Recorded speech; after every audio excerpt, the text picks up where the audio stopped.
What's up? What's happening? Welcome in. It's the Hoffman Show. We're live from CareFirst Arena, where tonight the Mystics will take on the Liberty, something that is easy for me to remember because we're actually not on the concourse today. We are down in the bowl. I'm down like by the court side, just like on the edge as players warm up a little bit later to get a nice little view. They'll all have to walk by.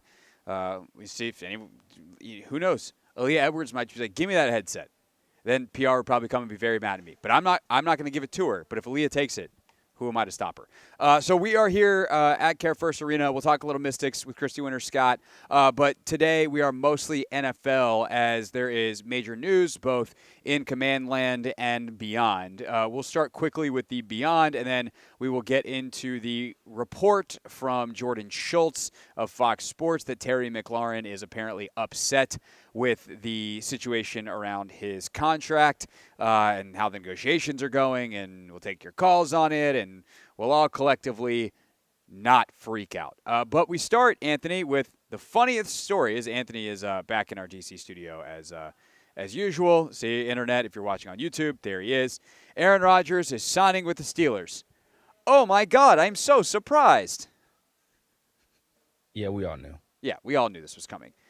And the fact that this is happening is hysterically stupid because Aaron Rodgers is 41 years old, okay? He is not good at football anymore. And that's just last year. Look at the numbers. He graded out, during the last month of the season, PFF-wise. He had like a couple nice grades, and those were some of his best games. But he also had two absolute stinkers against the Rams and the Bills. He is just like he's just not the player he used to be at all. He's a guy that demands everything be done a certain way. That used to be good. Now is probably bad. When you look at his efficiency in terms of like completion percentage, all that kind of stuff, last year was his lowest since 2019, and he did it in more attempts. So he's just chucking the ball all over the place. He threw the ball 584 times last year, which was one of the highest attempt numbers in the league, and he threw for less than 4,000 yards. The last time he threw for at least 570 attempts was 2018, and he had almost 4,500 yards. So he's throwing the ball a ton. He is not nearly – he actually had 28 touchdowns last year, which is pretty impressive. He had 11 picks as well, but those are more similar to his 2022 numbers before the Achilles, where he also threw the ball a ton for not that many yards. He's not pushing the ball downfield like he used to. Interception numbers are higher. This is a guy who, from 2011 to 2021, Anthony, literally one of the greatest not turnover stretches. There's probably a better way to put that. But this is a guy that, 2011, 6 picks. 2012, 8, 6, 5, 8, 7, 6, 2 in 2018, 4, 5, 4. In 2020, Rodgers threw for 48 touchdowns to 5 picks. That's insane. He's not that guy anymore. And so his success rate numbers are down. His average depth of target is down. Like, average yards per attempt, he, in his last good season in 2021, 8.8. 6.78 in 2022. 6.78 in 2024. He's just not the same guy anymore. And when he is the guy he used to be, putting up with whatever personality quirks, to put them lightly, that he has, you tolerate because there's like a misery per talent ratio. There's now just a lot of misery and not a lot of talent. And if you're the Pittsburgh Steelers and you are, I know you have this streak of always being above 500 with Mike Tomlin. Organizationally, I feel like this is irresponsible. Just take a hit for a year. Get yourself a quarterback. You've been wandering through the wilderness since Roethlisberger declined and then retired. And here you have a chance to be meh and kind of tank a year. And instead, they're signing a guy who will be just good enough to put you right back in the middle of the first round next year. And they've got some extra draft capital. They've got some ammo. They've got some things that maybe they can move up into the top 10 for a quarterback. But this feels like just an attempt to push off the inevitable for another year instead of taking their medicine like a lot of franchises do, because in the NFL, you take your medicine, it works pretty quick. You can turn things around quickly.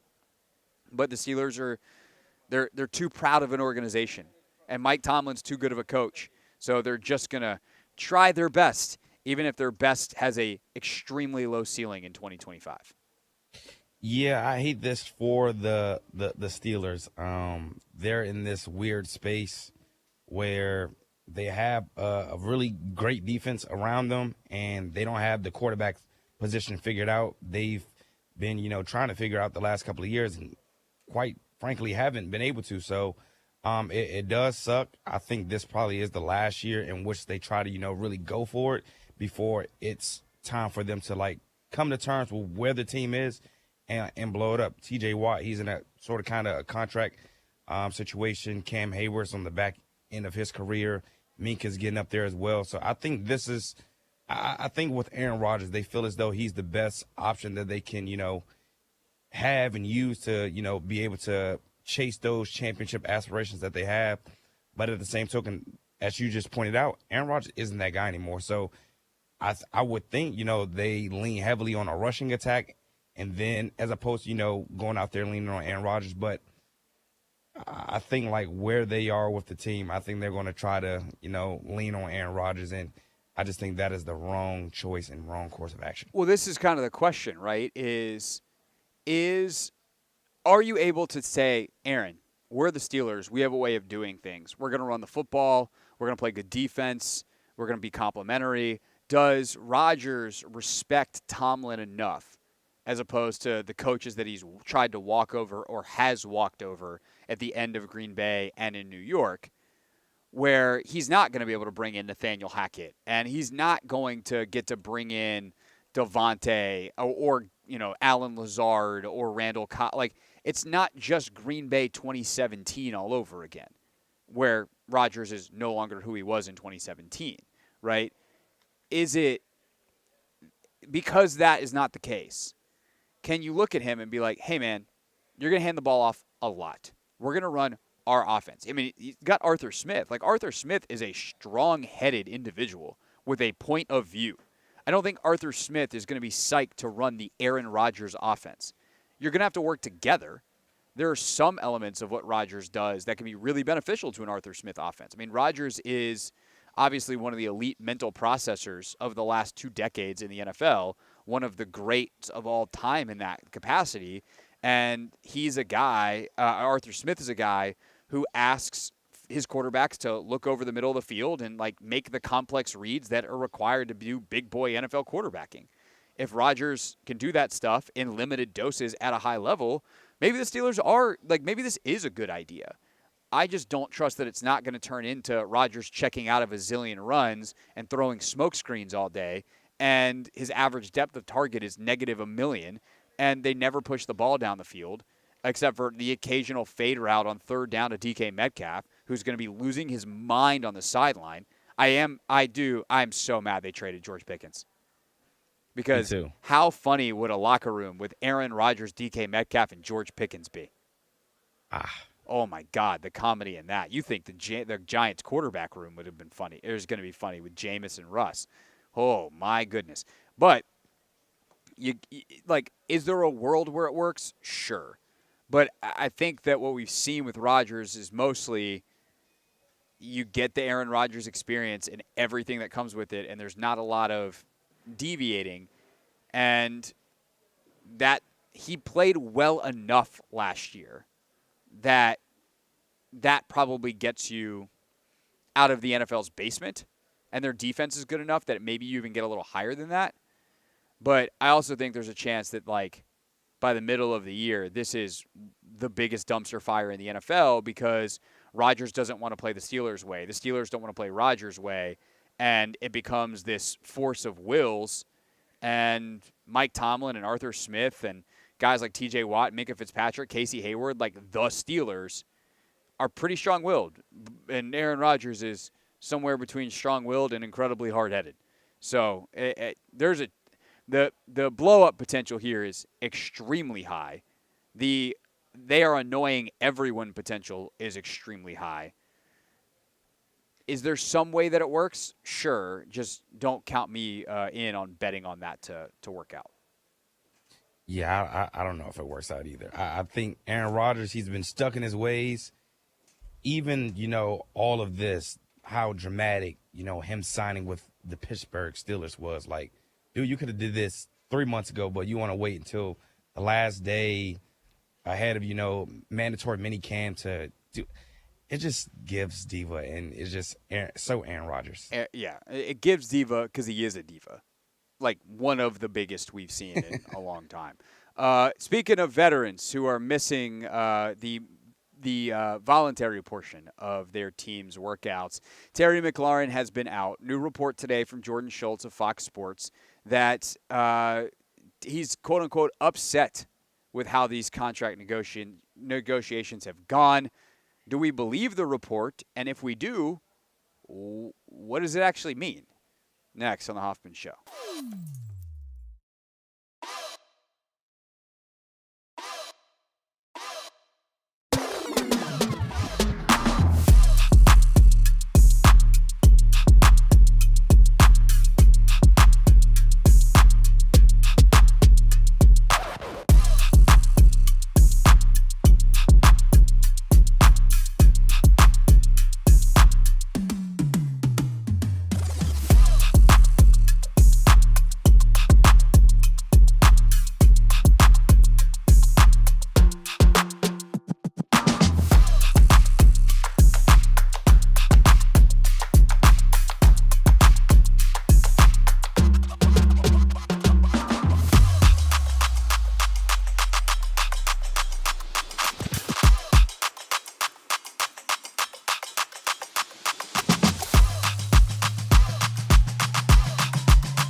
off your show. We're on the Team 980, always live as well on the free Odyssey app.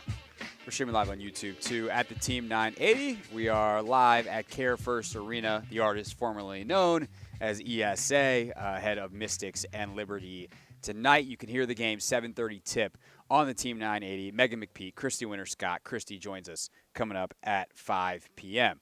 Right now, though, top story of the day is that Terry McLaurin is upset with his contract negotiations. Oh, no! Which is not meant to be a shot at Terry. It's meant to make fun of the reporting that happens this time of year if someone wants a new contract and they aren't getting it yet. Anthony, you texted me about this earlier today when you saw the report from Jordan Schultz of Fox Sports. And basically, my response was, I get upset when my Uber Eats order isn't on time, but eventually I still get to eat.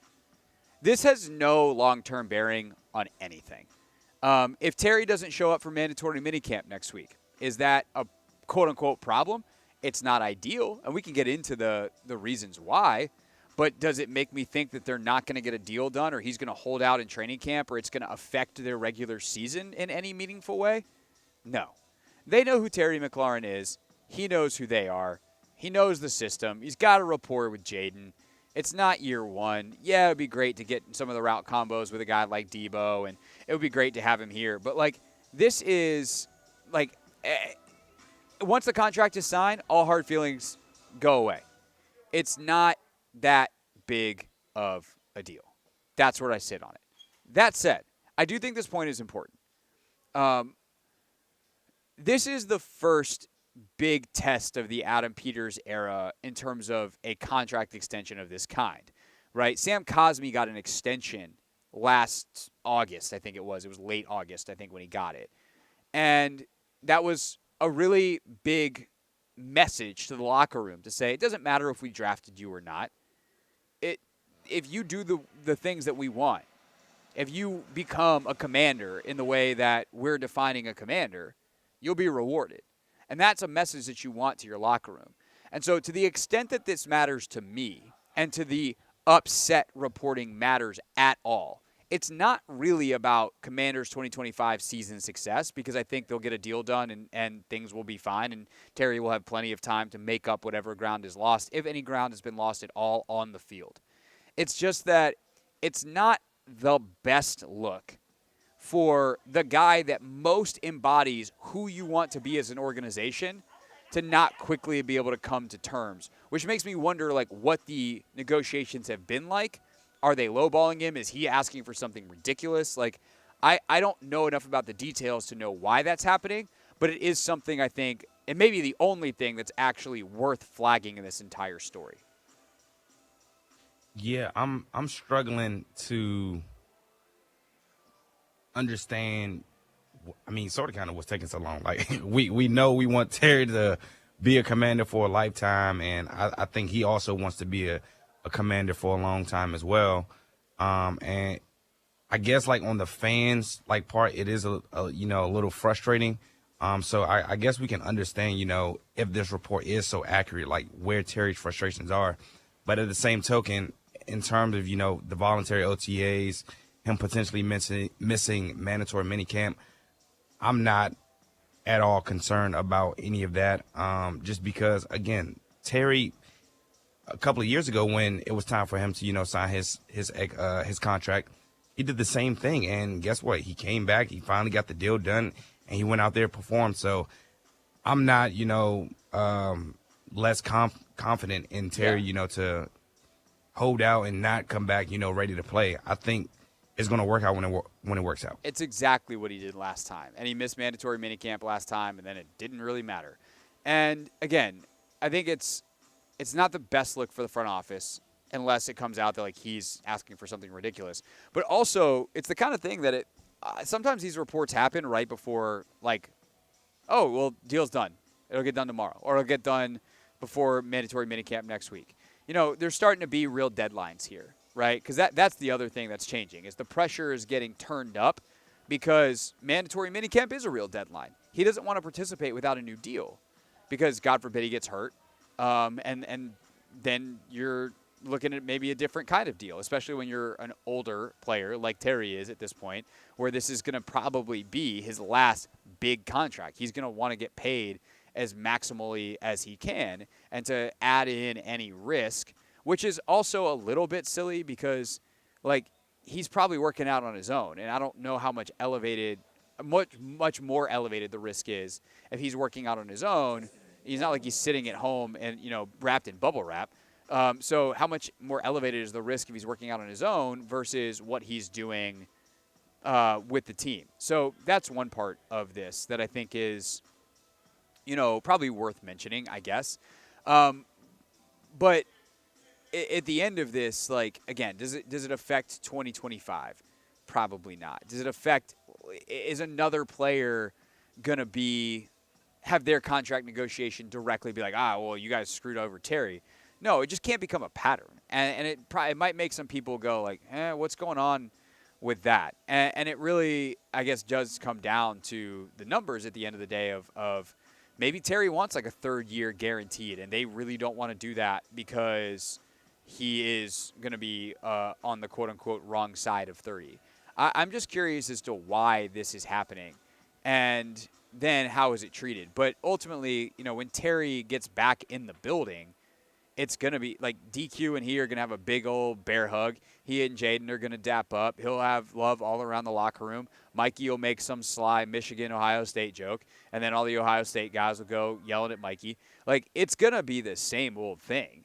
And it's just a matter of, like, how much pain do you have to go through to get to that point. But to the deadlines piece and, like, the upset reporting, if this looks bad on the front office, then they might feel extra pressure to give in to whatever Terry is doing. And so often the way these reports happen is, you kind of, as a media person, it's your responsibility to understand the motives here. And, hey, Jordan Schultz got a story, and maybe that's his motive, is I would like to have people talking about me and my reporting on social media and on radio and on TV, and in an attention economy, I just made money. Okay, fine. But really, you're also trying to figure out, why is this person, like, that was always the number one thing I thought about as a reporter. Why is this person telling me this thing?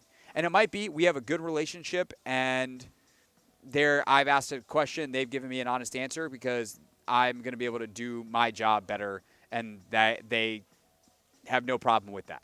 Okay, fine. But, hey, Terry's upset. Oh, wow, okay, I'm going to go report that. Now, if you're the front office, you feel more pressure. This is also, to me, I see this as a negotiating ploy by Terry's agent, using a reporter who's willing to put that out there. And if it's true, like, that's not a shot at Jordan Schultz. He reported the truth. Maybe Terry is upset. But the fact that it went public for a guy as classy, as buttoned up, as, hey, we take care of our business in private as a team, as Terry McLaurin, to me says, agent might be trying to do a little negotiating through the media, and I'm curious to see if maybe there's an Adam Schefter or Ian Rappaport or, Field Yates and Adam Peters go way back. Does one of them have a counter report in the next week and does the pushing back and forth eventually get a deal done before OTAs or before minicamp next week? Yeah, and along those lines, B. Mitch actually commented on it as well, and he was like, this doesn't scream Terry, this doesn't scream Adam Peters, like, so for this to be coming out is a little weird, but also he understands it probably is the agent, trying to, stir the pot a little bit and, put some pressure or put some fire underneath. So if Brian Mitchell says it, then it's cool, but if I say it, it's whatever? Just because he has Super Bowl rings or something, Anthony? Yeah, I would just say it. Just saying, says the producer of The Hoffman Show. On The Hoffman Show about B. Mitch and Finley. No, I'm just kidding. Just giving you a hard time. Sometimes you really walk right into it. You know that, right? Thank you. Yeah, just walk face first, right there. 301-230-0980 is our phone number, 301-230-0980. That is where you can call us with your take on this Terry McLaurin thing. And even though you're not Brian Mitchell, Anthony will answer your call.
Show. We're on the Team 980, always live as well on the free Odyssey app. We're streaming live on YouTube, too, at the Team 980. You can give us a call to give your thoughts on this report that Terry McLaurin – I shouldn't put report in quotation marks. It's a report that Terry McLaurin is – now I'll go air quotes – upset with how the contract negotiations are going. 301-230-0980, 301-230-0980 is our phone number. Let's get things started with Luke in Texas. Luke, thanks for calling. You're on the Hoffman Show. Hey, long-time fan, long-time listener. Yeah, I honestly just think we should cut this pre-Venata BS out and just cut Terry altogether. Luke, are you doing a bit because you want me to lop your head off and yell at you? That's what it sounds like you're doing. I'm not doing a bit. So you want to cut Terry McLaurin? Yeah, he's carried by Jaden Daniels all season. Honestly, I think we should just let him go if he's not how many with straight the years, contract. Luke? How many straight years has Terry McLaurin had 1,000 yards receiving? 7. Yeah. So he's how many seasons has Jaden Daniels been in the league? What? Yeah. How's your mathin', Luke? I mean, who knows what he's going to do next year? He could get hurt for all we know. You could get hit by a bus right now. That's true. Who knows? Who knows? Who really knows? Who knows about anything? Why does life exist? What's our purpose on planet Earth? I personally just... Luke, can I give you some advice? I just don't think... Next time you say one of the dumbest things that's ever been said in the history of 3 years that we've been doing this show, and I go, hey, are you doing a bit? If you say yes, you'll sound less dumb. So Luke, are you doing a bit? This isn't a bit. Okay. Luke, go back to playing Madden, where the results don't matter. It's not real life. And if you lose more football games and literally commit what feels like an NFL crime by cutting one of the top 10 receivers in the league for absolutely no reason in June because he is going through the normal course of business of how NFL business gets done. What was that? Debatable top 10. It's not debatable he's top 10. It's just not debatable. It's debatable. It's debatable. Okay, well, let's pretend it is debatable. Is he top 15? Let's go Birds. All right, go Birds. Fly, Eagles, fly. Yeah, that's what I thought. You're doing a bit, and you aren't even good at it. You were so unconvincing that you said you're from Texas. So instead of a narc Cowboys fan, he's a narc Eagles fan with nothing better to do in his entire life than call someone else's radio station and talk about something with someone else. Great job, Luke. Thanks for wasting all of our time. I got to say, sometimes Anthony has good instincts and was like, I don't know about this one. There's times Anthony's let callers through, and I'm like, why did we let that one through? But he didn't. He couldn't even last 2 minutes. So, great job, Luke from Texas, who's actually an Eagles fan, who's actually a moron. Nice job. 301-230-0980. If you'd like to not waste our time and have actual intellectual conversation about Terry, then go ahead and give us a call. 301-230-0980. And in fact, we got one of our show staples that I think is going to take care of the business here. Saeed, go ahead, sir. Yeah, I mean, based on the last caller, I honestly think we should just cut the franchise. Yeah, I think that's a great idea. Sell it back to Dan Snyder. I think we should just, yeah, I actually think, ironically, because we are playing in Madrid this year, we should just keep the team there. Si, senor. And, yeah, I think that's a great idea. No, I mean, all craziness aside. All morons aside. I do feel like, yeah, exactly. I do feel, honestly, that, and this is just obviously my opinion. I don't have, although it might have the same amount of credibility as the report. My opinion is that because Terry is such a team guy, I honestly think there was an agreement between the agent and Adam Peters to say, hey, let's worry about this a little bit later. We'll get this all done. Give us some flexibility. We want to see if we can build the roster out. Give us until maybe June 1st or something like that for us to try to see what else we can do with the team and give us some flexibility. I could definitely see that as an Adam Peters move, and I can see it as a Terry McLaurin move to say, that's fine, no problem, and the agent given that deadline. And then they probably got to June 1st. The agent started feeling antsy, made a phone call. You scratch my back, I scratch yours. A report comes out. Plus, the word choice is very key. And, Craig, you've seen it a million times, as have I and everybody else. When the word frustrated comes out, all that can mean is the reporter going, so is Terry happy he hasn't signed the contract, or is it kind of frustrating? Right. I mean, he's not happy. I'm sure he's a little frustrated. Thank you. And then it ends up in the newspaper. That's how I think it happened. I think it's totally fine. They'll get it wrapped up in the next couple of weeks at the end of the day, and I think he'll be in the 33 and a half area. Saeed, a great call. Appreciate it. And Luke still sucks. So yep. I'm glad you brought that up because I think that's a really important, the phrasing here. He's upset. He's frustrated, right? Because, I'm frustrated that it's not done. But, it's not like I'm like, oh, God, we're at an existential issue here. It's just man, it'd be really great if this could get done and we could be in a place where Terry McLaurin was locked up and we felt confident that the rest of his prime is going to be spent in burgundy and gold. That's something that everybody here wants. And time is running out. No, that was the shot. See, this is the thing about being in the bowl here at ESA. Anthony, hold on. There's going to be another one. We got shot clock and final buzzer. We're probably gonna have to fight through a national anthem at some point. There's gonna be a lot of pregame testing that when we're up in the concourse we're insulated from to an extent, and I can hear it in background, but you can't hear it. But you heard the buzzer there, right, Anthony? Yeah, it scared me. Yeah, it's scary. Yes, Anthony wasn't prepared for the buzzer. I was because I could see the clock counting down, and that's how that goes. Anyway, the point is, time is running out to get this done before mandatory minicamp. But even if they don't, okay, he misses 2 practices, right? Typically, mandatory minicamp is 3 days. It's 2 practices, and then they cancel the third, and everyone gets out of there.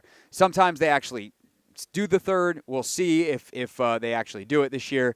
But either way, he misses 2 to 3 practices, and then let's get this thing done in July. And Saeed's probably right as well in terms of the timeline, right?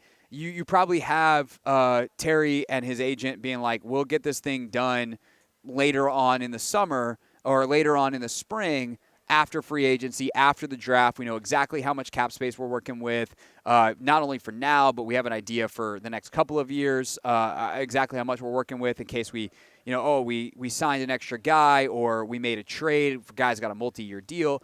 You have all this stuff and you want to keep the flexibility, and then you lock in your guys.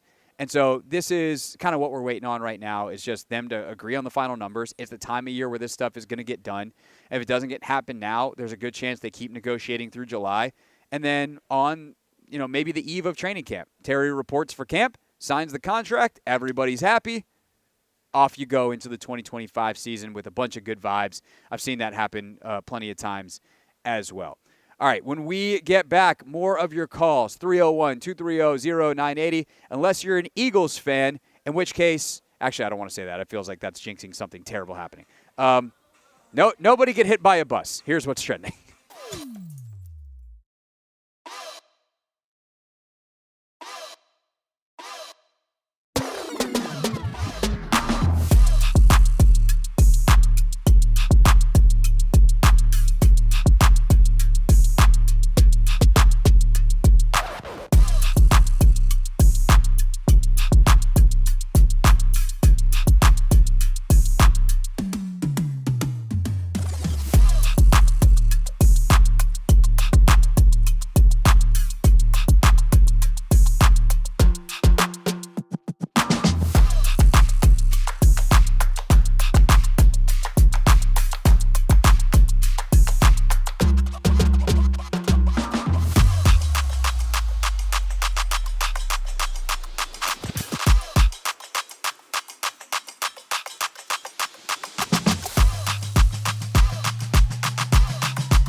the Hoffman Show. We're on the Team 980. We're always live as well on the free Odyssey app. We are streaming live on YouTube too at the Team 980. We are live at CareFirst Arena, where the Mystics will take on the Liberty tonight. I do believe Christy Winters-Scott is still scheduled to join us. I haven't seen her yet, but I did see Megan McPeak. They'll be on the call, of course, on this time on Prime Video, but you will get to hear them tonight. Christy's going to join us on set here in just a few minutes. So no more calls on Terry. We got Saeed in, and we got Doofus from wherever he was from on that. But, Anthony, you sent me something that is floating around that people who are supportive of the RFK Stadium site are citing as, oh, my God, we have to do this. Look at the economic impact that the Super Bowl had on New Orleans. So you have the article in front of you, yeah? Not directly in front of me, but Okay. I'll pull it up real quick. Okay. It was something like the Super Bowl in New Orleans made like $1.25 billion of economic impact, and that's kind of how these things go, right? Is they are always massive wins for the organization or for the city when the stuff is put out by the city. So quickly, I couldn't remember this guy's name. J.C. Bradbury ultimately is the name, but I literally Googled economist who hates stadiums. And J.C. Bradbury is an economist who we've had on the show who works at a university down in Georgia. And he is probably the biggest critic on the planet of publicly funded stadiums and all these economic impact reports, because he dives into the data and is like, this stuff is made up. And it's not that it's made up. It's just like the conclusions are not the way a real economist would look at them. And J.C. Bradbury, while very, very smart and worth having on as, say, a guest, annoys the ever-living hell out of me because he's the most dramatic person on the internet, which is one hell of a title. I mean, I just went on his Blue Sky account, and he's talking about, like, taking his eyes out with an ice pick over having to read this report. And I'm like, dude, it'd be way easier to believe that you weren't a giant hater. Like, I know his work enough to know that he is worth quoting, and I will get to the quoting in a moment, and how some of this stuff works and why some of these numbers are not fake but fudged. But it'd be so much easier to not just look at him as a gigantic hater who I want to dismiss about this stuff if he acted like a university professor and responsible adult as opposed to a teenager throwing a hissy fit on the internet. That said, part of the things he points out are how these numbers are counted, and that somehow some of them get to count 3 times, basically. That if you go eat at a restaurant and then you go stay at a hotel and you pay a conference fee, that all 3 of those wind up counting each other's thing. And then so it's like, well, and at the end it's like, well, the economic impact that we registered is this, and then Group B is like, we did this is Group C. You add those numbers together and you don't subtract out the fact that there's redundancies in it, and you wind up with a much larger number. And there has been enough real economic studies done by people like Bradbury, but also others who are experts in the field, that will tell you, like, the stadium impacts are always overstated by the city. The impact of an event like the Super Bowl is always overstated by the city. But I think this is why, in many of the same ways that the NFL, say, failed, this is a weird comparison, but like, you know how when we talked about the NFL failing to pass the tush push, Anthony, it was because they just weren't honest about why they wanted to do it? That if the NFL had just been like, we think this place sucks for NFL football. No one likes watching it except for Eagles fans, and as proven in the last segment, we shouldn't care about them. Eagles fans and the Eagles, like, they want it because they're great at it, but the truth is probably they'd still be better at everyone else at traditional quarterback sneaks. But, like, we don't like the premise of the play, so we're banning it. It's not something we want to be a part of NFL football. We're not going to debate whether it's a football play. We're not going to debate the safety stuff. We don't like it. We're the NFL. We would like to ban it. Do you agree with us or not? Yes. Okay, cool. Vote to ban. If cities were more honest about, instead of being like, oh, the economic impact is unmatched. And I do think, as I've talked about before, including with Bradbury, that there is a difference for DC because unlike most times where you're just shifting money around, are we going to build it in this part of Atlanta or this part of Atlanta? Well, the state taxes still go to Georgia. In D.C., it's like we either have it in D.C. or it's going to Maryland or Virginia. Like, that's a different calculus. But if places would just say, what's really cool? We got to host the Super Bowl. Or you know what we want? We want a new stadium because we want our team to be here, and our current stadium's old and kind of sucks to go to. People would generally be like, yeah, no, that's kind of, okay, we don't want to lose the football team. And there is a large economic impact of that. But if people were just more honest about it instead of fudging the numbers, and then you wouldn't have people like J.C. Bradbury throwing hissy fits on the internet about the numbers, I would like talking about these things a lot more. Because now I just think that everyone's lying is basically my point, and I hate being in a space where I feel like everyone's lying. Even if these I understand what you're saying. I understand, like, all right, these numbers might be a little bit exaggerated, but at the same token, though, Craig, like, I'm not going to say they're not far off, but the Super Bowl still generate a ton of money. And that was my whole point of, even sending that, just because, again, like the amount of jobs, the amount of, money that the city gets. Like, that's more so like what I was thinking. And I think when, people talk about the stadium being back at RFK, I think that's what a lot of people are, referencing, like the fact that we can have a Super Bowl in DC. Like, who would even have thought? We're not having it at FedEx for sure. So to have the opportunity to attend a Super Bowl in your city, I think also makes a lot of people happy. And that's the thing, right? If you are a major city, part of the reason you want to live in a major city, the whole reason cities exist is for convenience.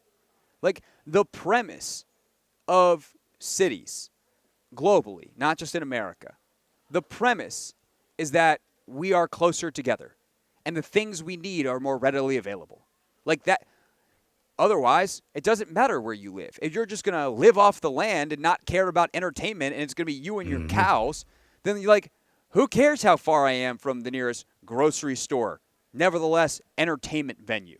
That's not the world we live in. And if you're a district resident or frankly even a D.C. Suburb resident, Maryland, Virginia, pick your burb, then like, you're making decisions based off of your cost of living and the amenities that are available to you. And one of those things is, hey, I live in a town where there's a ton of sports, where every major team or every major league has a team. Like, that's part of the calculus. And so the economic impact matters. It's not that it's nothing. But I think often we reduce even arguments that, I'm not going to go too deep into like a political third rail here, but like we'll talk about things like healthcare in terms of economic impact. And I'm just like, I don't know. It seems like the healthcare is pretty important. The whole not dying part, the whole being able to get treatment when you're sick. Like, yes, there are economic ways to do that are best for society, but the goal should not necessarily just be how do we save some people some money. It's like, how do we create the best system to do the stuff? And so, like, when we talk about sports and stadiums, I want to have a good place to go watch a game. I want the environment to be good. I want nice amenities. I want it to feel clean. I want to be able to get in and out easily. Like, I don't want parking to be a nightmare. And, like, just say that. That would be a lot better than, well, the economic impact will be, and like, yeah, sure, it creates jobs on Sundays for people that are vendors, and the construction jobs will be really nice, and there's tax revenue, but also sometimes the tax revenue gets taken out because politicians cut deals with teams to limit the amount of, whether it's income tax, or not income, but revenue taxes, sales taxes, or property tax. Like, it gets very complicated very quickly. Just say you want to have fun at a football game, and when Beyonce is doing a tour, that you want her to be here. That's important. Beyonce is very important. Perhaps, Anthony, the most important. Oh, I know. Yeah.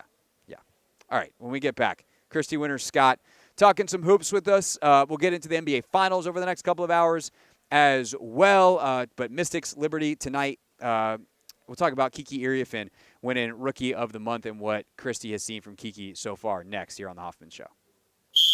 After years on the Skins beat,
All right, hour number 2 of the Hoffman Show here on the Team 980, always live as well on the free Odyssey app. We're scheduled to catch up with Christy Winters-Scott as she was making her way into the arena here, as we're live at CareFirst Arena ahead of Mystics and Liberty. We're going to catch up with Christy a little bit later because you know how schedules go when people are driving around 5 o'clock in D.C., as many of you are right now.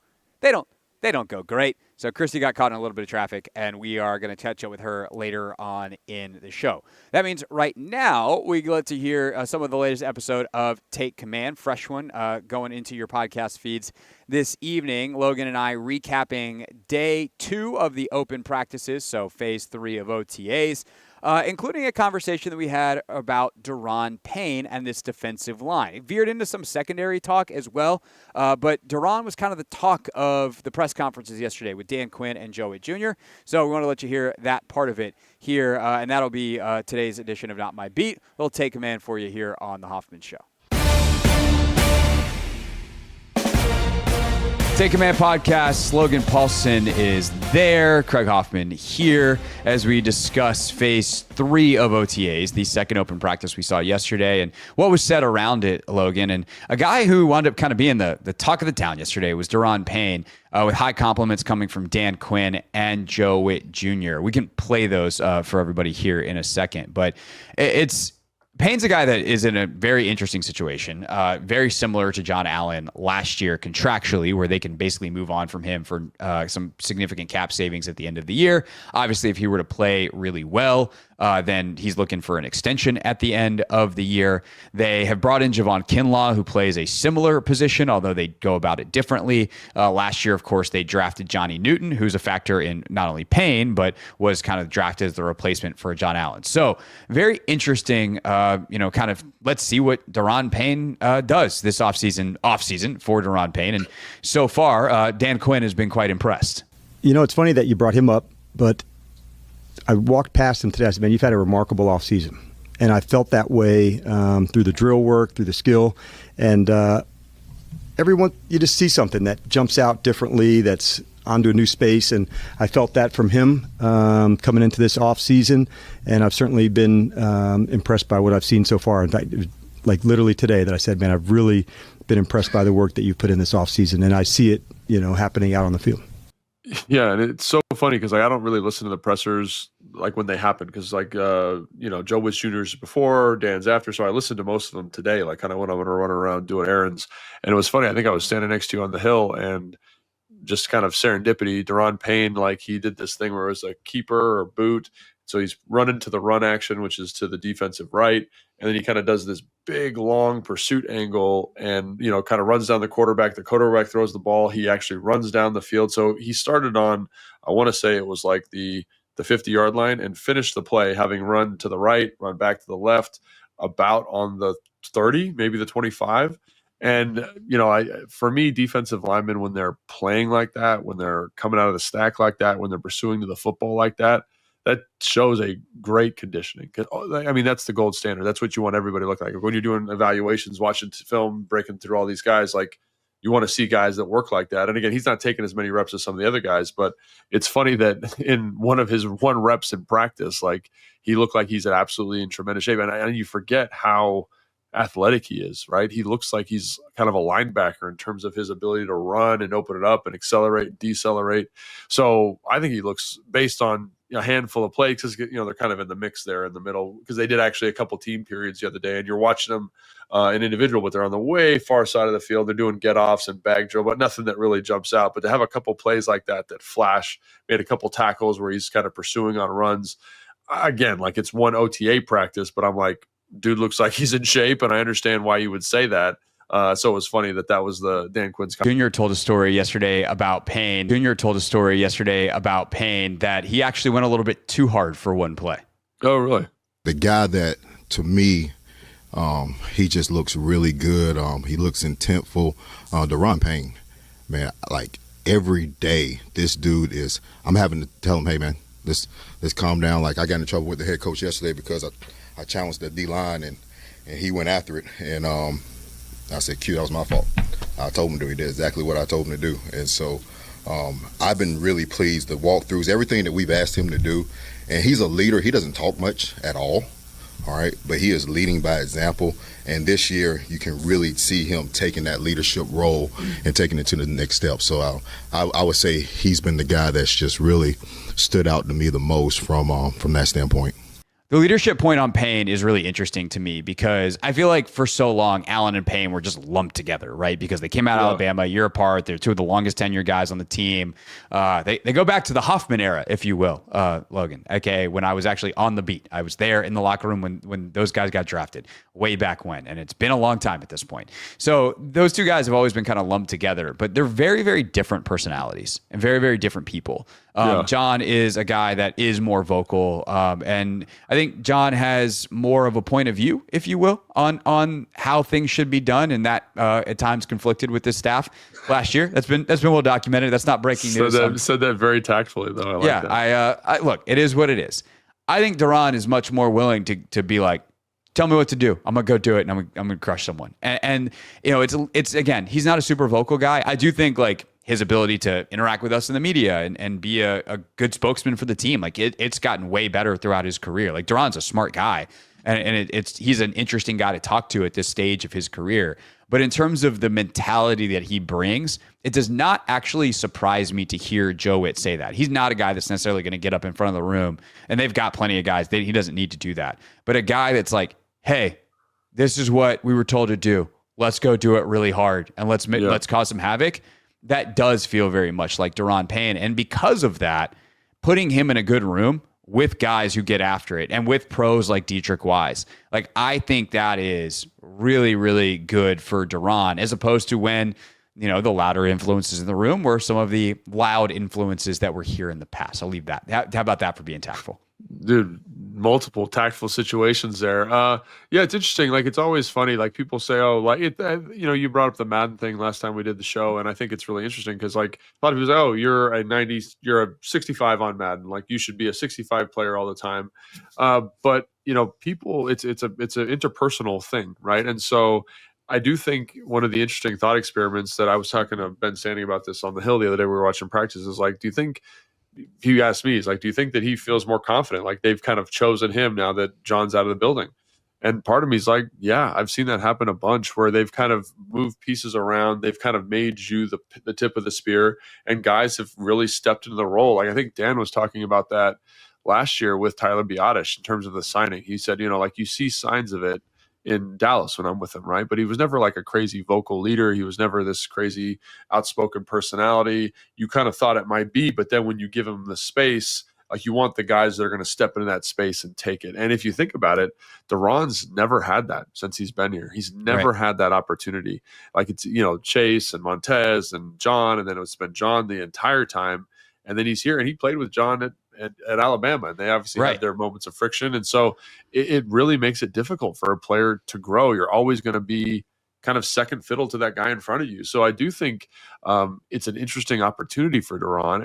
And based on a couple of reps in OTA practice, based on some things some coaches have said, I think it's kind of cool that he's maybe growing in the same way that Tyler Biadasz did last year for this team, right? Maybe Dorrance Armstrong, same type of thing. Like give the guy the room, see if he'll open his wings and go. Because even if you think, oh, they signed Kinlaw, they paid him a lot of money.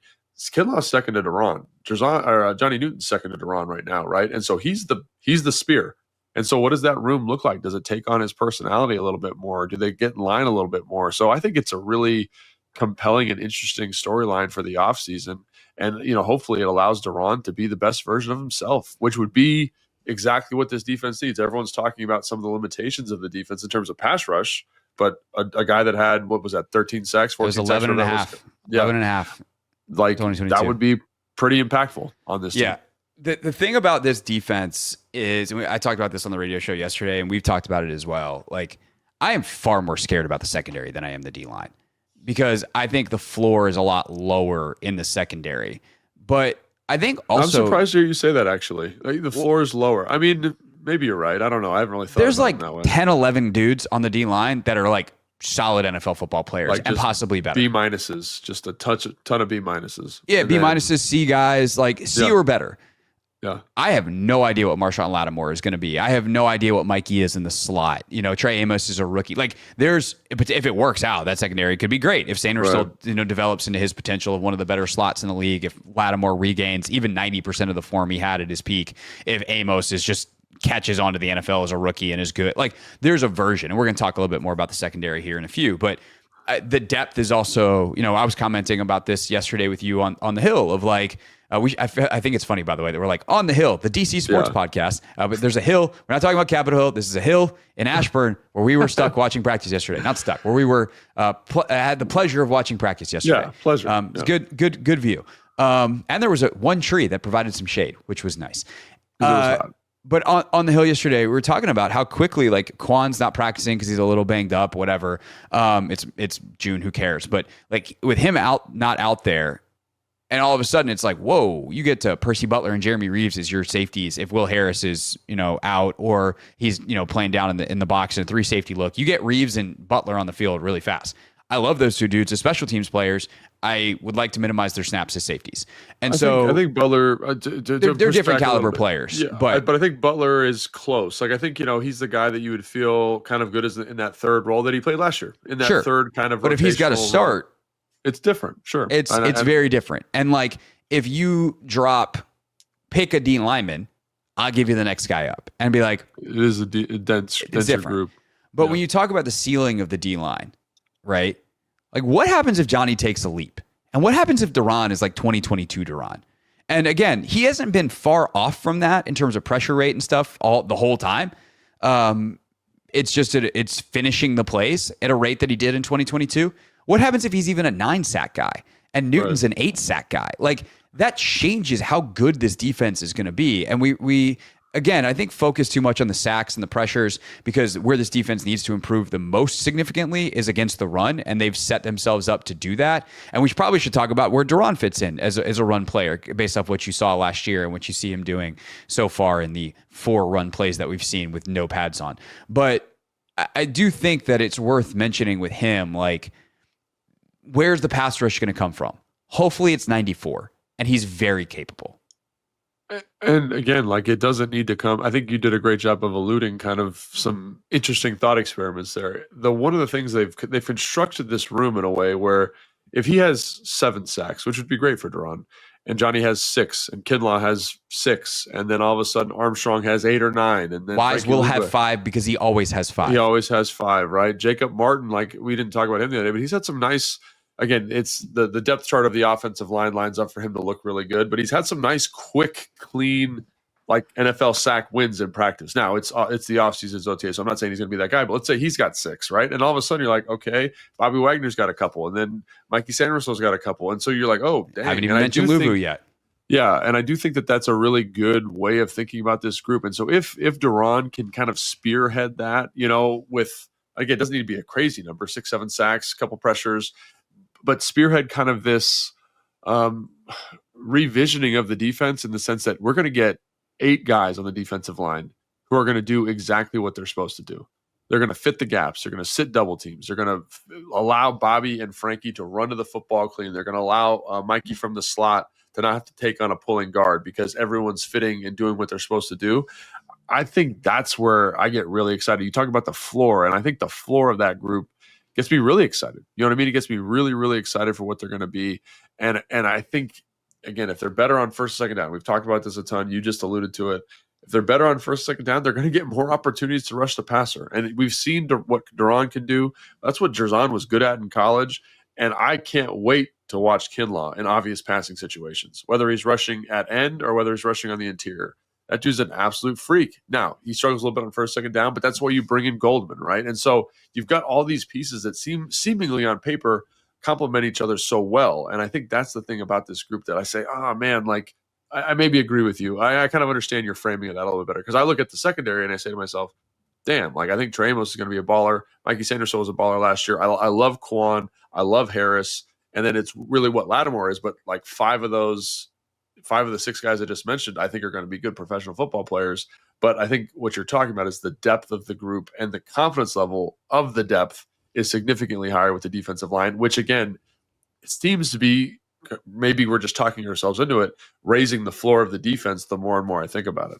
Yeah, and again, the passing situations not being as advantageous to the offense. Like, obviously, if you have, a 3rd and 8 and your secondary has to stand up, it's like, okay, well, that secondary could be a problem there. Well, it's like, if it's 3rd and 8, then I know I have a larger coverage playbook, or I have more time to get a blitz home or whatever, versus it's 2nd and 3 and now the entire playbook is open, and that's how we're actually going to give up major yardage in the passing game, because they're going to hit some play action shot on us because we're selling out to stop the 4-yard run that would have gotten a first down, and now only got 4 guys in coverage, and there goes A.J. Brown again, or whatever it is. So like that down and distance, 1st and 2nd down efficiency stuff is so critically important, and that's where I think this defensive line is set up to succeed, and where I think Payne can obviously, if they can get in some of those passing situations, you get him out on the edge a little bit like they did at times last year. Like they've got some interesting options,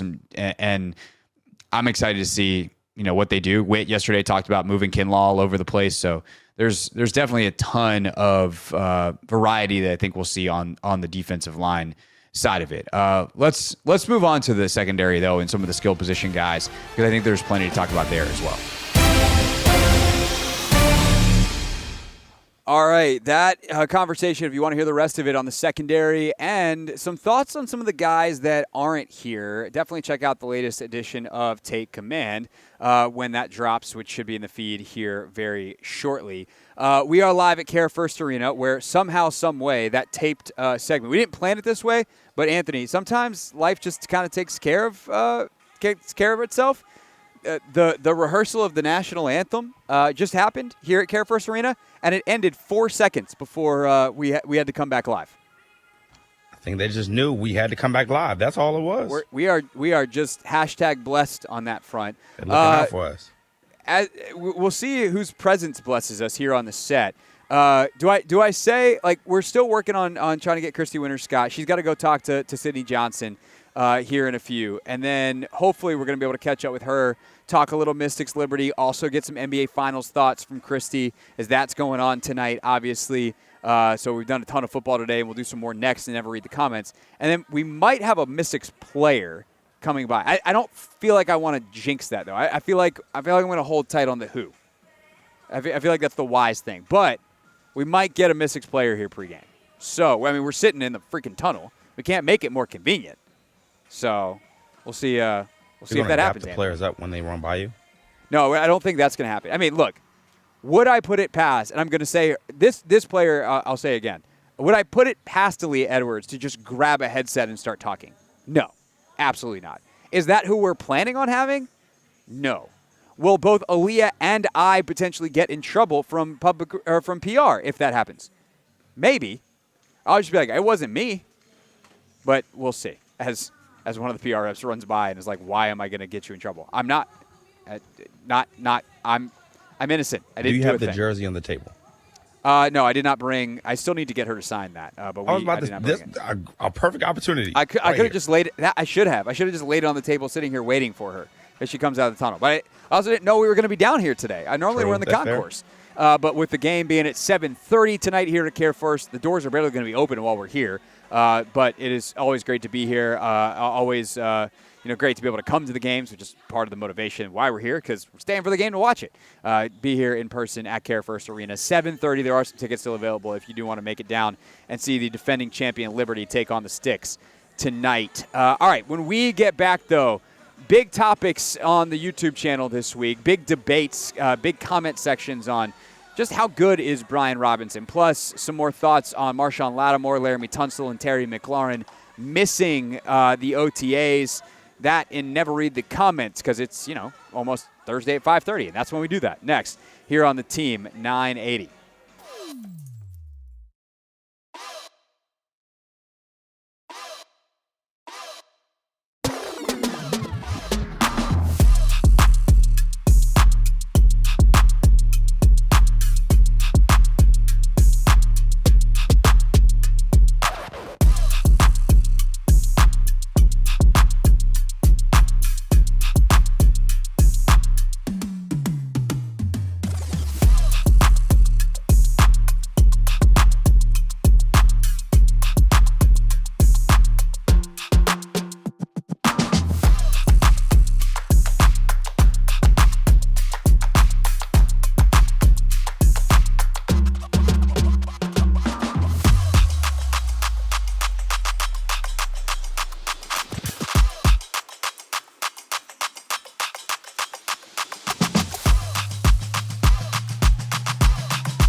the Team 980. We're always live as well on the free Odyssey app. We're streaming live on YouTube too at the Team 980. And we can now tell you with certainty we will have a Mystics player coming up at 6 o'clock. And I believe this will be her first interview since she was hurt. Georgia Amore, who is, of course, the 6th overall pick in the 2025 WNBA draft and terribly tore her ACL on the second day of training camp, out for the season.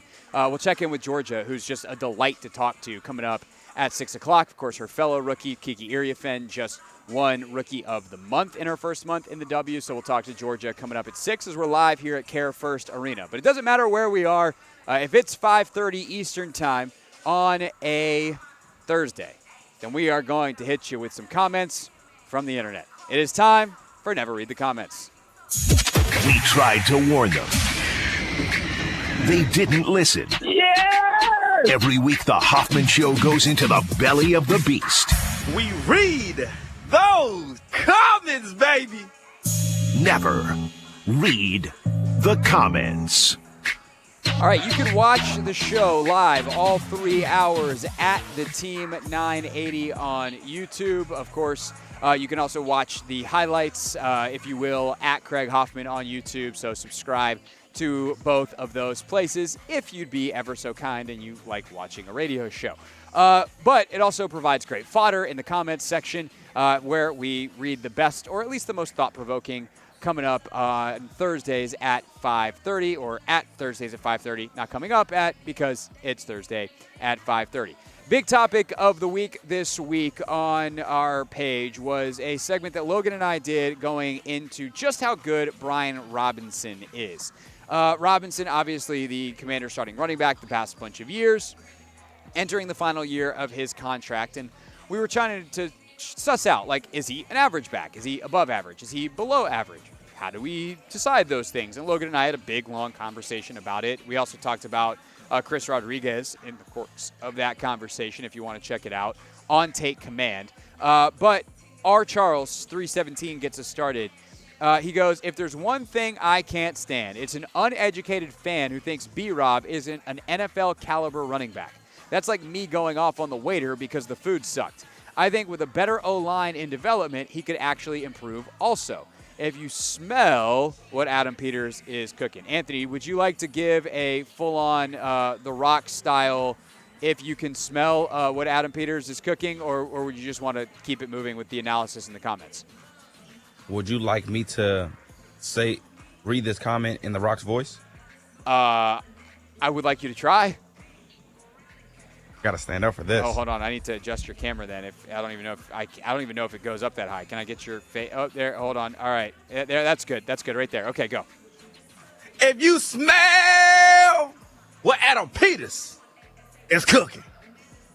That was pretty mediocre, Anthony, but that's okay. You're as usual. Your effort level was extraordinarily high. Your enthusiasm is unmatched. Your execution is lacking a little bit. Yeah, that's okay.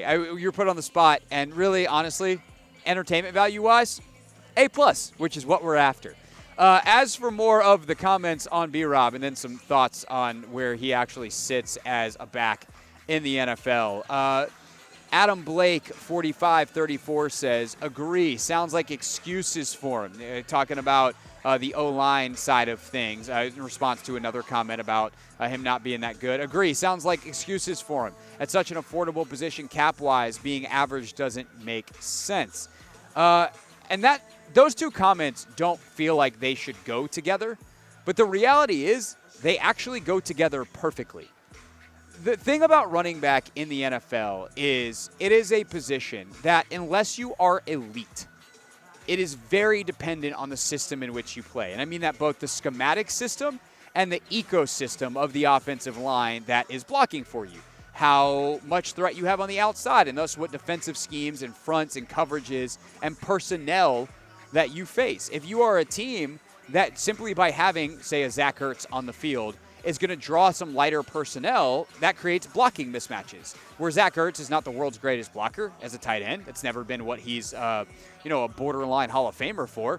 But if all of a sudden they're going to match him in nickel and he gets to go block a nickel, he gets to go block a defensive back, that's a much easier assignment for Zach Ertz than if he's got to block a linebacker or a defensive end. So there's certain things, and that's just one small example, but there's a lot of different things. And so is Brian Robinson good enough that if you provide a good system and good blocking in front of, will he get what's blocked and maybe a little bit more? Yes, I do think that is the case. But if that's all you're getting, do you want to pay that guy a second contract? I would say no. And that's the rub. I was trying to think of a word that's more, I mean, I can say the other one on the radio. It's just, we're a family-friendly show. That's the rub if you are an NFL running back is there's just a lot of you that are pretty darn good at the job. And even a guy like Chris Rodriguez is a pure runner. It is better, or has been better, more productive if you look at the underlying data. But B-Rob more effective as a pass catcher. He's more dangerous down the field as a pass catcher, so you can split him out. He's a better pass protector. So there's a lot of other things that go into it.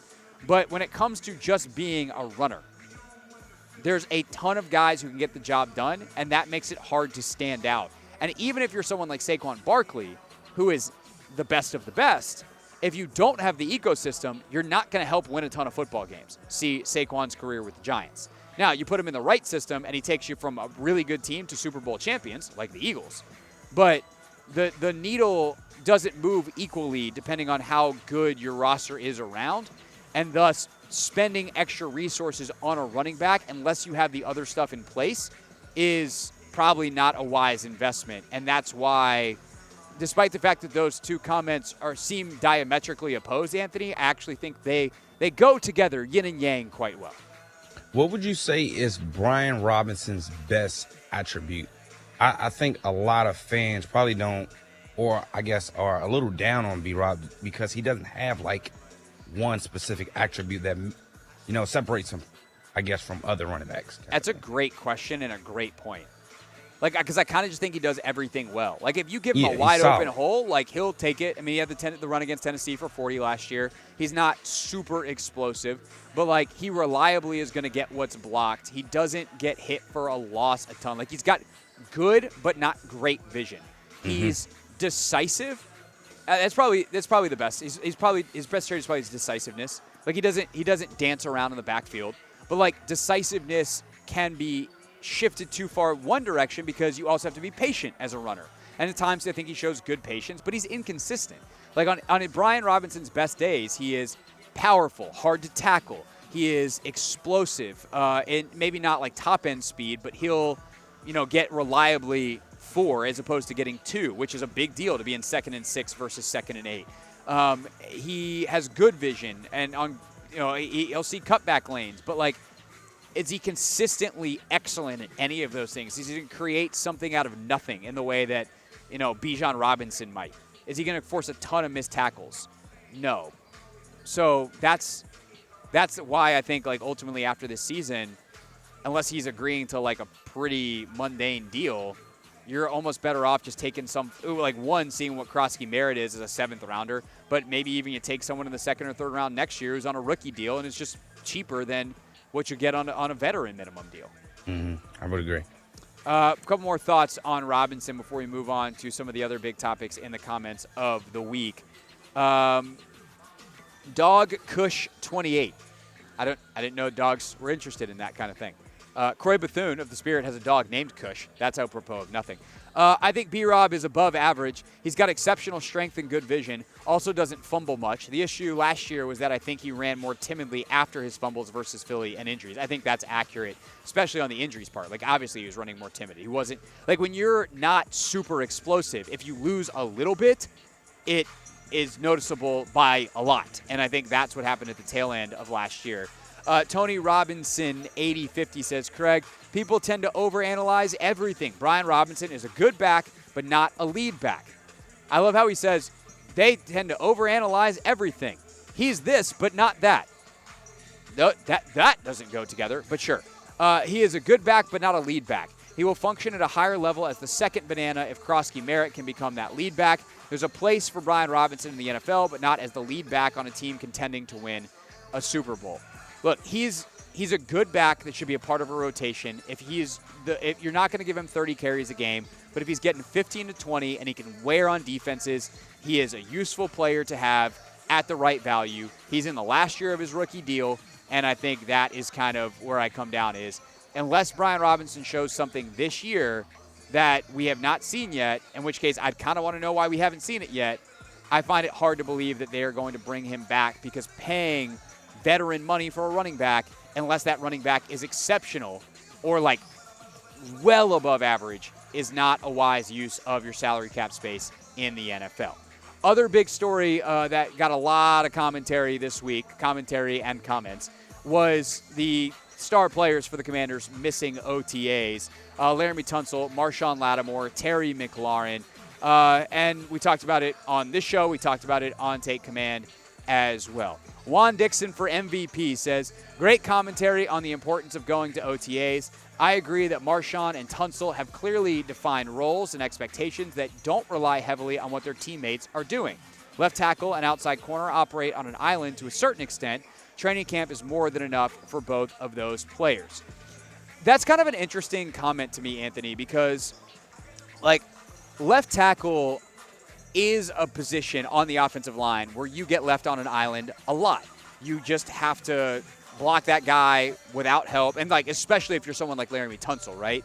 If you are Brandon Coleman last year, you're getting you're not on an island very often. You got chip help from a tight end, you got chip help from a back. They're sliding a guard that way. You're pushing back inside, whatever.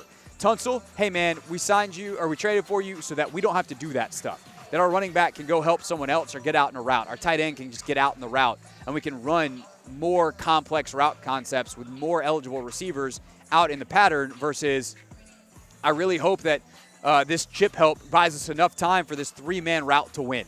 And if not, Jaden, please become the check down and start running.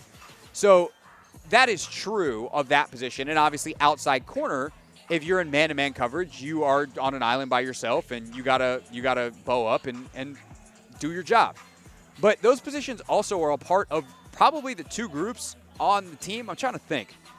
Like receivers are much more isolated than DBs. Receiver is a position where how you run your route off the other receivers matters, but it matters less than the coverage matters. If you are an offensive line, I think your ability to work together matters less than a defensive line. Defensive line, it matters, as we saw with the four horsemen of the apocalypse D-line, with Chase and Duran and John and Montez, where things were much more apocalyptic than they were going well. But I think it's more critical on an offensive line. And for those reasons, like it is something where I think that you having these guys in camp, especially because they don't have a bunch of stacked reps, building the camaraderie on and off the field is something that it would be very, very beneficial if they're here, albeit not the end of the world that they are not. Yeah, I mean, the thing is about Tunsil, though, I feel as though we knew the kind of guy we were getting in Tunsil. And yes, it would be great to have him here to, build that type of camaraderie. But at the same token, that's part of the reason the Texans, moved off him in the first place. He wasn't the guy that was bringing together this young group of guys they had in Houston. So I think on the Tunsil thing, I can understand, him not coming up voluntary OTAs. And just understanding things won't be anything different until they put the pads on for the offensive lineman. Now, Lattimore, I still feel as though he should have been at camp. He needed to be. Yeah, to me, these are three separate cases in McLaurin, who is totally understandable based off the fact that he is dealing with a contract situation and who he is in the franchise. Tunsil, who has done this his entire career and is proven to still play. I know he had the false starts or whatever last year, but he was still awesome last year. Like when the play actually happened, Laramie Tunsil was sick, and he's not going to not false start based off of being at camp or not, or at OTAs or not. Lattimore has done this the past bunch of years at OTAs as well, but I actually struggle with this, like philosophically. If it's voluntary, how much does it really matter what your recent form is? How much does it matter what your stature in the league is? And I waffle on this. We got some comments along this front as well. True Anakin Skywalker. We got Star Wars characters watching our stuff now. Maybe it's just Clinton Yates. Maybe Yates is just doing a bit. He hosts a Star Wars podcast and everything, Anthony. So this is Alias or something? Yeah, clearly. I don't think Yates is talking about Commanders O-lineman missing camp. We'll see what he's talking about when he joins us tomorrow. Anyway, Terry not being there is understandable. It's troubling that the 2 new additions that are known to have certain character concerns aren't at OTAs. And maybe nothing, but I also think it's good to see players have some form of self-awareness when they have those type of questions about their character. If you have self-awareness, you understand the concern and you address it by showing up to things like OTAs. And then you have like hater Texans fans who Lonnie Pearson's 463. Tunsil is not there because he is lazy and not a team-first guy, hence why he was traded. Enjoy watching him commit false starts at the worst possible times to kill drives. Okay, Lonnie. Escaped 1534 says Tunsil, with his play, has earned the quote-unquote right to the voluntary time to choose himself and his family. As for Lattimore, he has lost so many games to injury, I would recommend resting on some exotic beach. And this is kind of where I'm at, is like the comments about, Tunsil's, like the reason I included that silly comment from the clearly bitter Texans fan is because if you don't show up, you open the door to that kind of criticism. Laremy Tunsil also doesn't care about that criticism, and if he shows up and he's awesome, like I don't think anyone else is going to either. We'll remember that he missed OTAs next offseason when he's not here again. But I do think there is something to the fact that, this, like, the culture is what people love about this team. And when I say people, I don't mean the fans. Fans love the winning. Fans love watching JD make plays, watching bombs to Terry. That's what fans love, right? But I think back yesterday to my conversation with Jonathan Jones, a guy he doesn't have to show up for anything. He's been in the league for 10 years. Like, he's got Super Bowl rings. Like, they know who he is. But he's here. Why? Because, well, he's farther down the depth chart, sure, and there's I don't want to be obtuse about that. But, like, he was looking forward to being here amongst the guys because he really enjoyed that part of the camaraderie of being in football.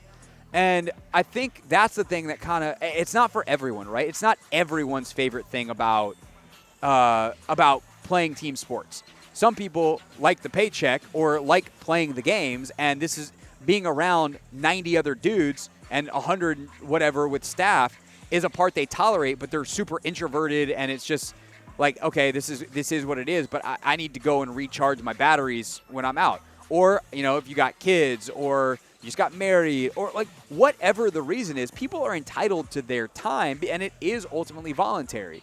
But I think that can be true. The entitled where it's like, it's not the end of the world. They don't need to be in trouble. We don't need to talk bad about them, while also acknowledging there is something. And I think what's so hard is it's hard to quantify the something.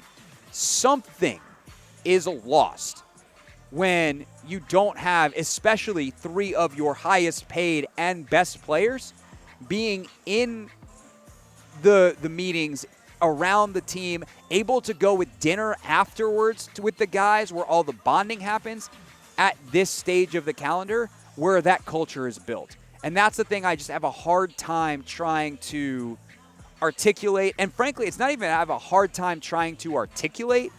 I have a hard time understanding exactly what the value is, and it's probably something that's dynamic and changes team to team and year to year.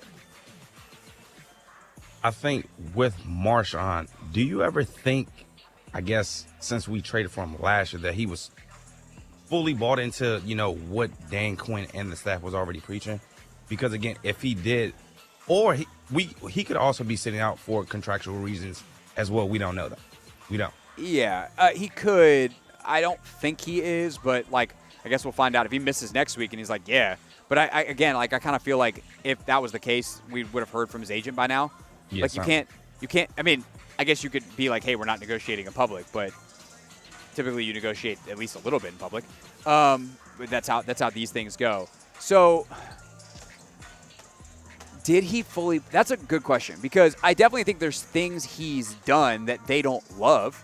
And I'm not just talking about, like, he gave up touchdowns, right? Like, I'm sure they didn't love him fighting with Mike Evans or A.J. Brown. That's not like they love the competitiveness, but they don't want the Like they don't want the extracurriculars. It's just not really how they want to get down.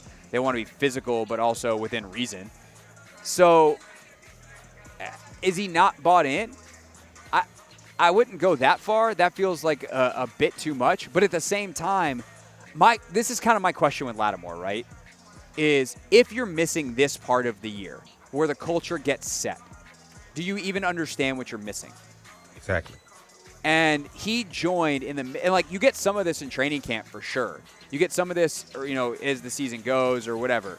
But he joined in the middle of a playoff hunt. And I think that building is pretty special and people know it. But like he was brought in under a specific set of circumstances. And I think this is the time of year where there was a chance for a reset, and that could still happen, right? He goes away, he resets, he does whatever he does in the spring. He's got his rhythm. This is what he did in New Orleans the last couple of years. And then he shows up in August, and he's a part of the August routine of the team. He's around it. He loves it. And he's like, all right, I get it now. And some things change. Guys feel more comfortable with him. Because that's the other thing, too, is like, are guys comfortable enough with him to check him? And same thing with Tunsil. If there's any issues, and I anticipate it less with Tunsil. Because while Tunsil's a different cat, like, he's still one of the best in the league. I sincerely wonder, like, is the relationship built up enough to have people be able to check Marshawn Lattimore if he needs to be checked? That's kind of my question. And, also, it's like 2 weeks. If he's there for mandatory minicamp next week and he gets a taste of it and then is set and he's there for, 10 practices in August, he will have already made up everything they did this time of year. So, like, that's why ultimately I still circle around to it's only so much of a big deal, but that's kind of, I guess, the math on it and what people think is on the end side of the equal sign is, I guess, kind of open to interpretation. All right, if you want to get your comments in, you can, at Craig Hoffman, at the Team 980 on both Take Command and on The Hoffman Show. Highlights that we post in both places, and then we'll do this again next Thursday at 5:30. When we get back, I do believe Georgia Amore is set to stop by as we're live at CareFirst Arena, ahead of Mystics and Liberty tonight on The Hoffman Show.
Anthony, you really know when to pull that hour opener out, when I need a good chuckle. Is Anthony Amphibious. What a legend.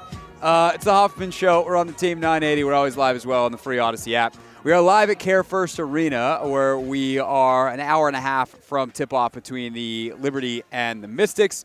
Warm-ups underway, players walking by. I thought it was miscommunication. We were talking about a bunch of different stuff with the Mystics PR staff and a bunch of different options. And unfortunately, we're not going to have Georgia Amore. I thought we were, but we were talking about something else. And long story short, we've just said, you know what? Next time. So we'll get everything squared away at a future date. So if you're looking forward to hearing from Georgia Amore, I was too, but that's not going to happen today.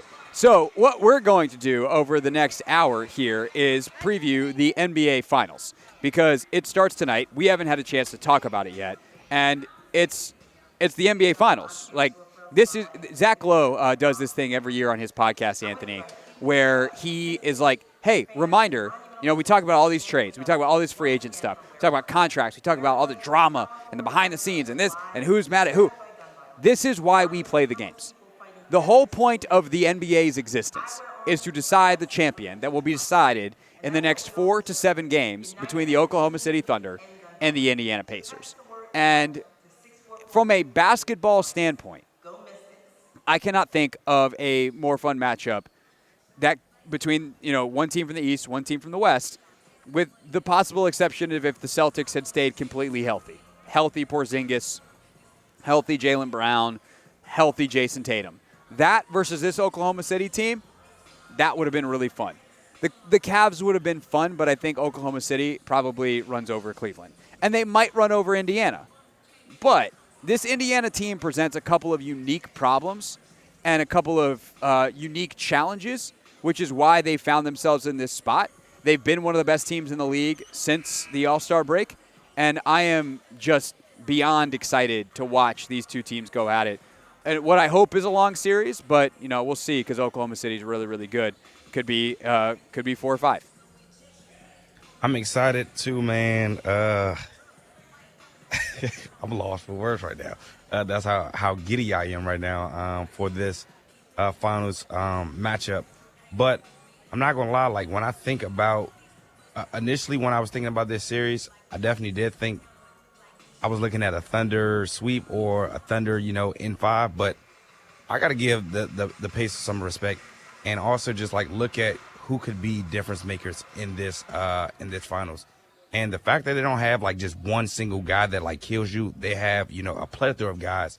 I think guys like Miles Turner or even Pascal Siakam, those two would be the two guys I'm looking at as potential X factors for this series. One, because Miles can pull Hartenstein away from the basket and really stretch, so that will allow people to get to the basket. So that's sort of kind of what I'm looking at. I think the guard play on both sides is going to be interesting to watch. But those bigs, Pascal Siakam and Miles Turner, I think those are the two X factors. They've got to be. But I also think there's a chance. You talk about Hartenstein. We'll call him one Josh. of the other. I don't know. I don't know how much he's going to play in the series, because Oklahoma City has enough depth that they've got options that if it's just one big out on the floor, and we're treating Siakam as a small here, right? He's a wing. He's not power forward, bully ball, Pascal Siakam, who will take, I know he's skinny as a rail, but like he will take a smaller dude and be like, oh, you're going to stick that 2 guard on me? He's dead. I'm going to back him down underneath the rim and dunk on his head, or probably just lay the ball in. But, if you're Oklahoma City and you've got Alex Caruso on the bench, why wouldn't you just start Caruso and be like, all right, fine.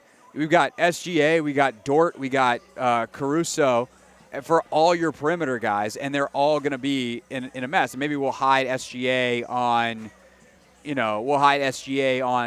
Nembhard and hope that, hey, if you want to put the ball in Andrew Nembhard's hands a ton and try to attack SGA, like, fine, it's out of Tyrese Halliburton's hands. But if I am Mark Daigneault and the Oklahoma City Thunder, for 48 minutes, Tyrese Halliburton is getting guarded by Alex Caruso or Lou Dort. Like, they've got other guys that are good defenders. Those two might be 2 of the 5 best perimeter defenders in the league. It's like them, Drew Holiday, pick a couple other guys.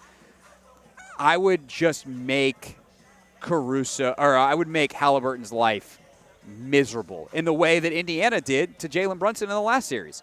We're going to press you 48 feet, and you're just going to eat a defender the entire time. You're not going to be able to get out in transition.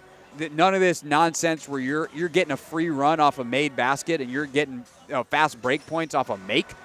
Nevertheless, a miss.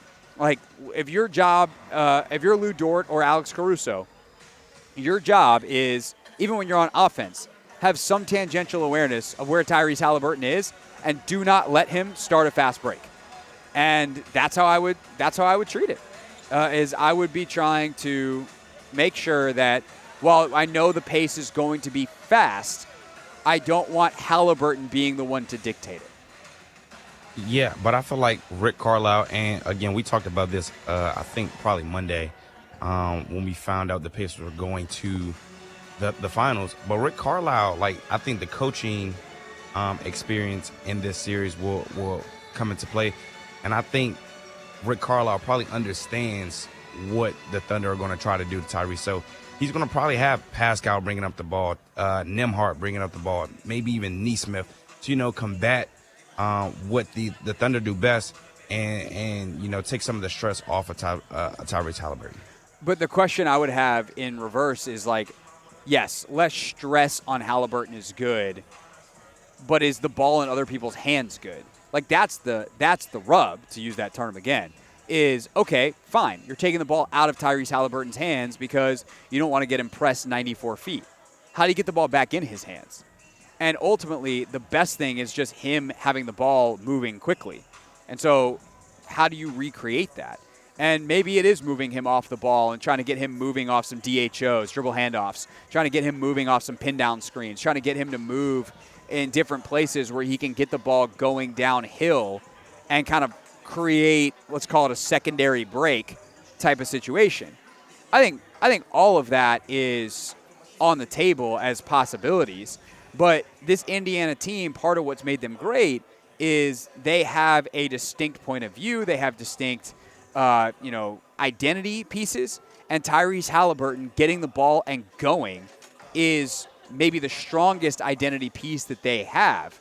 And so when you've got the ball pressure that Caruso puts on you, when you've got the ball pressure, the torture chamber that Lou Dort has, how does that play into what has made Indiana excellent in this series?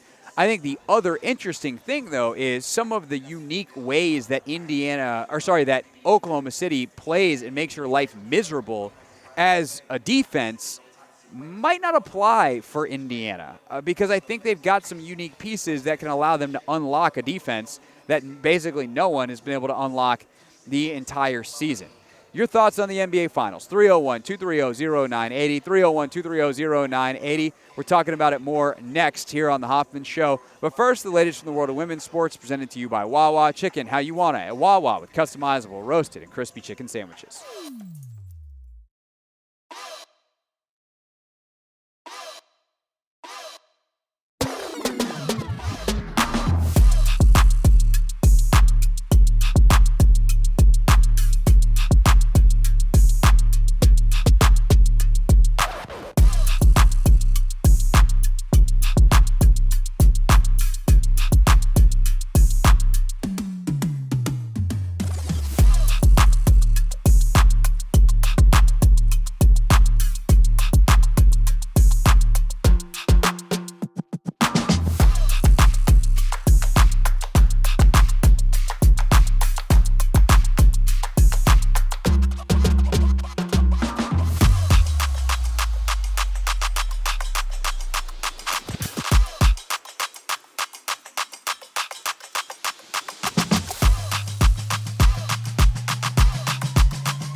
It's the Hoffman Show. We're on the Team 980. We're always live as well on the free Odyssey app. Streaming live on YouTube, too, at the Team 980. We're live at CareFirst Arena, so if you hear a ruckus in the background, don't worry. It's just DJ Heat spinning the best that she's got. So we're live tonight. 7:30 is the tip-off time between the Mystics and the Liberty. So we will actually, Anthony, do we have that game live on our air tonight? I think we actually do, even though it's co-streaming on Amazon. You wanna take a quick peek at that real quick? Maybe? Yes, we do. Yes, we do. So you can get that there. So we will have that tonight. Let's see, about an hour 15 from now. Commissioner's Cup action. We'll preview it coming up at 6:30. But continuing to talk about the NBA Finals, which also begin tonight, 8:30 on ABC. The Indiana Pacers present something that just not a lot of teams do. And we talked about this a little bit yesterday on the show, which is against most teams, you can hide I don't want to necessarily say just hide a bad defender, which, you can. Teams have done that forever. You find the one guy who's not really that much of a threat offensively, he's not super involved in the offense, and they can go play patty cake in the corner, right? But if you think about a team like the Pacers, they have 5 players who can pass, dribble, shoot, create. They're constantly in motion. And so because of that, you don't have anywhere to hide a defender. And more so than just you don't have anywhere to hide a defender, you have some pieces such as Miles Turner or Thomas Bryant that are bigs that can pull the opposing team's big away from the rim. So if you have Chet Holmgren, right, who is, for as mobile as Chet is offensively, for as well as he moves around, for as comfortable as he is offensively on the perimeter, he's not a guy that is actually a great, switchable defender, right? He is best when he can hang out by the rim, be long and athletic, and swat your shot into next week. And so what happens when he's got to go guard Miles Turner in the corner? What kind of lanes does that open up? Shai Gilgeous-Alexander is the defender that the Thunder hide to the largest extent. What happens when they put him in a million ball screens? Because, okay, Aaron Nesmith, that's where you're going to try to hide him? Just a spot-up shooter? Well, it turns out he's not just a spot-up shooter. We can set him as a screener and get him involved in pick and roll that way, or we can put the ball in his hands and get him involved in pick and roll that way. And we're going to try to get where SGA has to switch. They'll run, I would assume, a ton of guard pick and rolls where, okay, who's SGA guarding? Now that player, whether it's the ball handler or the screener, is in action with Tyrese Halliburton. And you get Tyrese to get the switch, whether as he's got the ball or you just have him, kind of hold on the screen, get that switch. Now you pop out, get the ball, and we're good. Now, not to get too deep into the weeds here, but Oklahoma City is very good at pre-switching things. Oh, you're going to try to get SGA involved? Well, we're gonna bring up that guy in pick and roll? Nope. We're going to switch that defender, and SGA is just going to hang out in the paint or hang out in the corner, no matter who's in the corner. We're going to have Chet Holmgren switch, no matter who is in the corner. There's just so many different ways that you're going to see this chess match if you're paying attention for it. But Indiana at least presents those challenges in a much larger way than other teams do in the NBA, where there is always typically some level of weak link. Yeah, and I would agree. And I think, I would just sing the praises of the Thunder, just because, again, all season long, they've been the best team in the NBA. Led by Shai, we've seen, dramatic improvement by Chet Holmgren. We've seen guys buy in with Jalen Williams. And I think the thing that makes me, so enamored with the team itself is the fact they all know who, their leader, who their best player is. And they don't, try to go outside of their roles kind of thing. I think when you look at, the other big threes, when you had KD, you had James Harden, you had Russell Westbrook, it was sort of kind of, all right, you get the ball, you do what you do. You get the ball, you do what you do. There was no like cohesive, I mean, I guess there was some cohesion, but there was no, all right, KD's the best player, and then, everybody else play their roles kind of thing. And I No, think Russell that's what's Westbrook has never been uniquely convinced different. he's not the best basketball player on any floor he's been in on his entire life. Yeah. But I'm just saying, like, when James and Russ were there, they had a tough time, just yielding to him. And it was sort of kind of because Kevin Durant didn't, demand it, or he wasn't demonstrative in saying it. So I think with this team, they understand Shea is their guy. They're going to, follow behind him. And it's worked wonders for them. Jalen Williams has had a phenomenal year. He's NBA All-Third team, and he also ended up on the NBA All-Defensive team. So I think the fact that you have that being a role player, understanding his role, I think is really what is so impressive about this team. Yeah, for sure. There was a great piece in The Athletic today by John Hollinger, who formerly at ESPN was with the Grizzlies for a little bit, now writes for The Athletic. And John wrote about Sam Presti and how Presti's first team that he built, the Durant, Westbrook, Harden team, and the way that they did that was much more just a collection of talent than it was something that was true to what he would call like Presti ball, right? Sam Presti, for those that don't know, the Oklahoma City Thunder general manager, was born and raised, if you will, within the San Antonio Spurs system. He was a 23-year-old who got an internship and then ultimately got a job and rose very quickly in the San Antonio organization. And by the age of 29, got the Seattle Supersonics, soon to be Oklahoma City Thunder, a general manager's job. And with that came a ton of draft capital because he immediately had the second pick, and he traded Ray Allen and got the fifth pick, took Kevin Durant, Jeff Green. Then the next year, they're still bad. They take Westbrook. The next year, they take Harden. And so they have these three players that are unbelievably talented. Two picks, by the way, in Harden and Westbrook that people were kind of like, you sure? At the time, like they weren't the consensus guys at those draft slots. And obviously they were correct. They both were future MVPs. He drafted 3 future MVPs in a row with his first or 3 of his first 4 draft picks. That's crazy. That's bananas.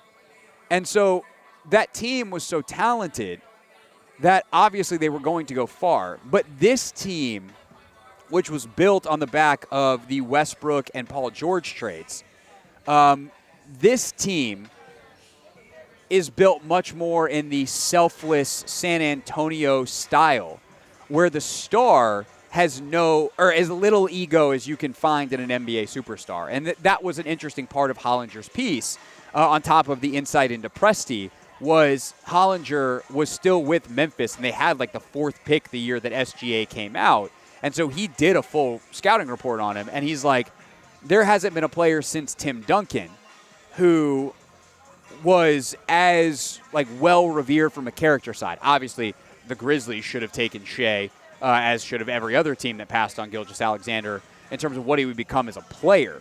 But from a character standpoint, he was a very, very, very known commodity. And it was very, very known that he was this like A+++ selfless kind of guy. And if you know the guy can become a superstar, well, then you obviously would take him. They didn't know that part. But because they get Shea in this trade for Paul George, and he develops into this, and now he is their centerpiece, like you said, he's so much easier to follow. And he is so adaptable, and they put a real focus, and this should sound like a good thing to Wizards fans, by the way, not only because it sounds similar philosophically, but one of the guys who was helping construct this team was Will Dawkins, who is now here. But if you were looking at this purely from the Oklahoma City side, the character of the collective means that all the individual pieces rise in a way that's really, in a sporting sense, beautiful. And it's very similar to, if you want to put a different local spin on it, it's what the magic of the Commanders was last year. Let's take some guys that are really, really talented, Jaden Daniels, Shea Gilgeous-Alexander, surround them with like-minded people, and have the best possible output from every single piece, because our culture, our locker room, the way we go about our business is fully agreed upon, and we are all always rowing in the same direction. And so it's a really, really special team. But Indiana has a lot of the similar characteristics. Kevin Pritchard is the general manager or the team builder. I think he's team president in Indianapolis, in Indiana, and he's one of the best of the last decade and a half too. And ironically, they were both in the Pacific Northwest because Pritchard was with Portland for a long time. Like the multiple years of Portland winning, first Brandon Roy, and then LaMarcus Aldridge, and then having to switch off of Roy because his knee deteriorated, and going to Damian Lillard. Like, Kevin Pritchard built those teams, and then he left, and the Blazers have been in purgatory or hell ever since. So, like, a good GM matters a ton. And these two teams are incredibly well built because the general managers are exceptional.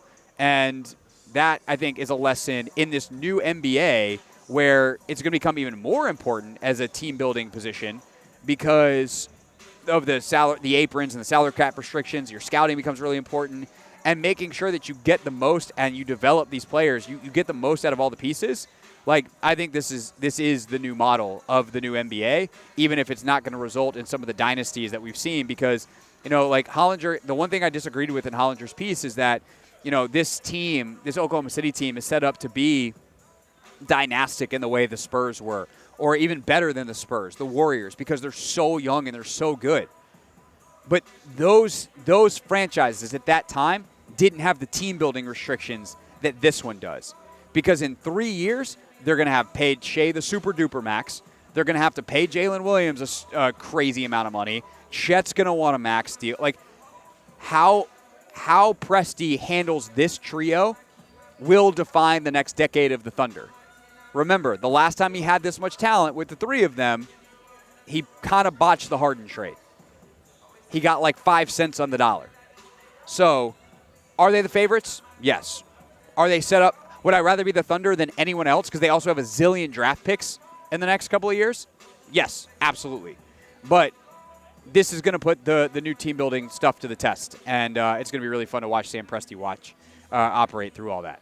All right, when we get back here on the Hoffman Show, we'll take a quick minute to preview the game that we're at, the Mystics and Liberty, set to go. 56 minutes now on the clock. About an hour until tip-off here on the Team 980. And then before we go, we will make our NBA Finals official predictions here on the Team 980.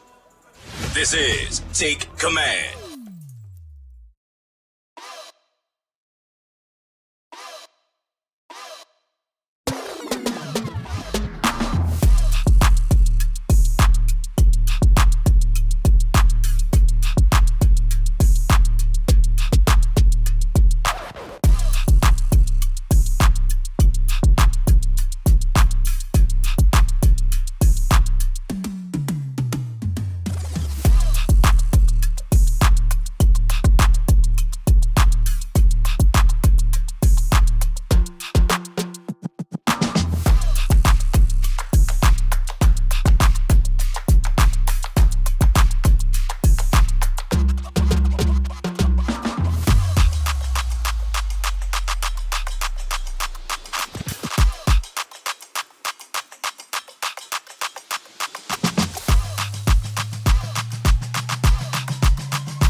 Hoffman Show. We're on the Team 980, always live as well on the free Odyssey app, streaming live on YouTube too at the Team 980. We are at Capital. Nope, we're not at Capital One Arena. Dang it! Almost made it through the entire show, Anthony. Almost didn't mess it up. We're at CareFirst Arena, formerly the Entertainment Sports Arena, of course, in Southeast D.C. We're home to the Washington Mystics tonight. They are taking on the New York Liberty. 51, 34, 33, 32 on the clock before intros and all that kind of stuff. Tip-off just after 7:30 on Monumental Sports Network, Amazon Prime, and you can catch it right here on the Team 980. The Mystics in a bit of a bummer the other night. I mean, a real opportunity against Indiana, and unfortunately did not go great.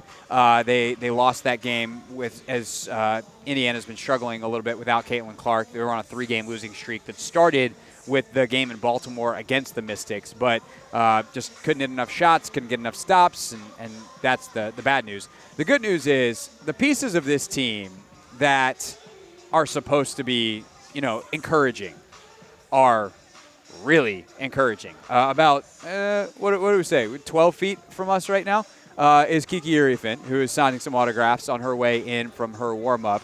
And, I was like, am I going to say her name and then she's going to come sit at the table? No, she's saying hi to our old friend Ava Wallace, who's here, Anthony, making a special appearance. Of course, she used to cover the Mystics and the Wizards, and now is doing a great podcast for the Washington Post. But Kiki named Rookie of the Month. This is so awkward, because she is basically within earshot, and I feel like I'm talking about her like she's not here, Anthony. I need you to say something. Say something nice about Kiki Iriefin, even though she can't hear you. She doesn't have headphones. She's paying attention to the conversation with Ava. Hey, look, shout out to Kiki for winning Rookie of the Month. That was huge. Okay, now she's far enough away that I don't think she's within earshot anymore. Now I'm going to keep saying nice things about her, because she's crushing it. I believe she's got 7 or 8 double-doubles, which has never been done before in the first whatever number it is games in the WNBA. She is and I think the thing that's most impressive about watching, and Sony's about to walk by too after she signs a few autographs. The thing about both of them, but really Kiki offensively in the last, I would say 2 to 3 games, has taken an even bigger leap, is how assertive she is. Like, I think these two have realized, and whether they've realized it or they were told this, we can find out. I'll have to ask a coach or someone to get a little more insight. But they realize this team needs them offensively, which we talked about a couple weeks ago is going to mean some very interesting stretches of basketball as the season goes on, because when you have rookies in this league, they're going to hit cold stretches. But so far, they've been incredibly consistent, and they've been unafraid to take shots. And for two players that have played complementary roles in college, obviously Citron with Hidalgo and Miles at Notre Dame, and then, for Kiki with both Cam Brink and then especially last year with Juju, like to just come in and be like, all right, this is who we are, this is what we're capable of, let's just keep on playing basketball, has been tremendously impressive and will eventually lead to, I think, a lot of winning for this franchise. Yeah, and I think when you say the rookies understand that, we need their scoring prowess, we got to also understand, like, Kiki, when she was at Stanford, was the number one option. When she went to USC, it wasn't, she might have taken a bit of a backseat, but her and Juju were still, 1 and 2 kind of thing. So I think these are roles that, they're familiar with, and it's just more so, adjusting to this new league that they're in. And I think those first couple of games, they got their feet wet, and now I think they understand, like, all right, they understand their role kind of thing. And, we need them to be aggressive. But I think what Kiki's done so far is pretty cool, just because the fact that she's finishing around the basket, rebounding extremely well. I think these are signs that, like, we want to see as fans. And even if we're not, necessarily winning, we're at least taking strides and, making progress. That starting unit is playing winning basketball, which brings us to, like, the next thing for this team is, like, they've got to now, okay, I don't think they anticipated starting Shakira Austin and Aaliyah Edwards necessarily on the bench and starting Kiki, but those two were hurt at the beginning of the year. Kiki's rolling. Why mess up a good thing? And if that's the case, like, how do you then get the other two going? because it does feel like Edwards and Austin have had a little bit of trouble finding a rhythm. And if they can solve that, now you've got two really good scoring options off the bench. And, like, Kira's been way more up and down, where Aaliyah's just kind of, I think, in a bit of a rut. She hasn't really found a stride at all. But I think that if you are looking at Shakira, like, she's had the 20-point outing already this year, how do you get that on a consistent basis? And I know, Kareem Copeland was stopped by earlier, and he had some interesting conversations this morning, and you should definitely read his work on this. But, he talked to Sydney Johnson, and Sydney Johnson, was saying, like, hey, Shakira and Aaliyah, they're not on a minutes restriction, but we are saying, like, we want to make sure they're here for the long term. You don't want to overload them.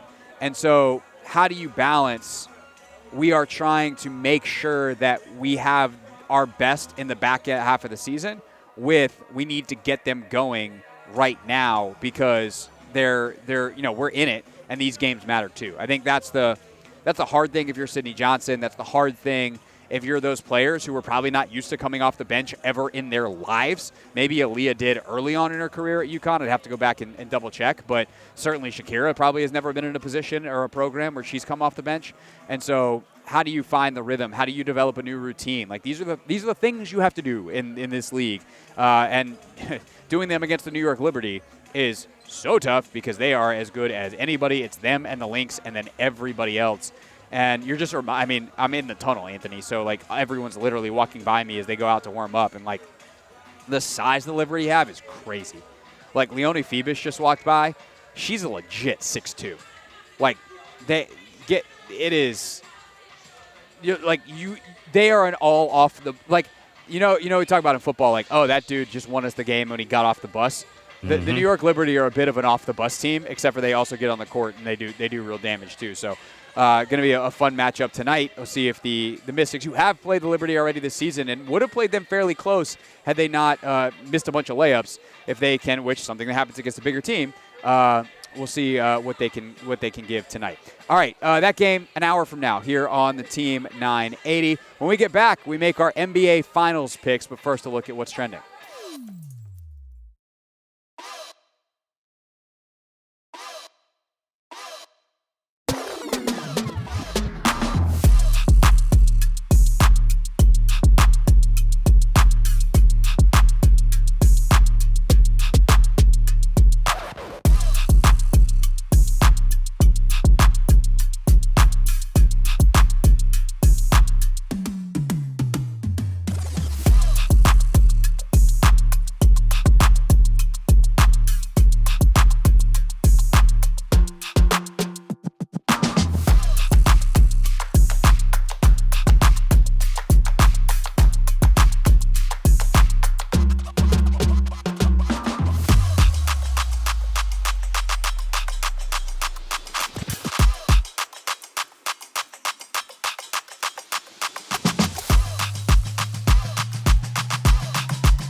Hoffman Show wrapping up here on the Team 980.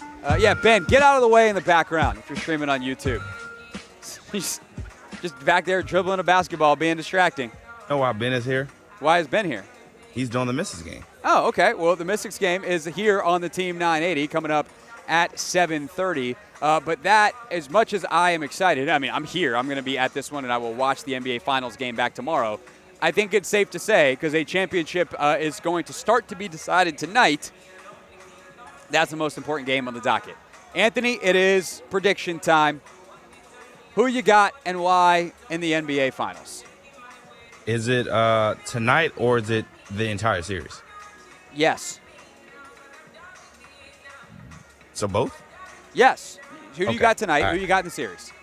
All right. So tonight I have the Oklahoma City Thunder winning game one. It is very hard to win down there in Oklahoma City. So I think game one, I'm definitely going. Pop quiz. What's the name of the arena in Oklahoma City?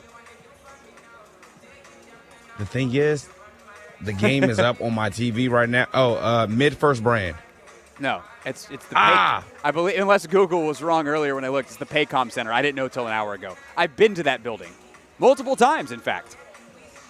Yeah, I had no idea. I'm one of those guys that if you ask me a stadium or an arena, I'll do very bad. Well, it used to be a lot easier because they used to not change. It feels like every two seconds. So there's that. But yeah, it is Paycom Center. Anyway, yeah, it is incredibly hard to win there. My good friend Kevin Brown, play-by-play voice of the Orioles, has been in that area because he also calls the College World Series, the Women's College World Series softball on ESPN. And so it was the clincher. The clincher against Minnesota was when they won by 1 million, right?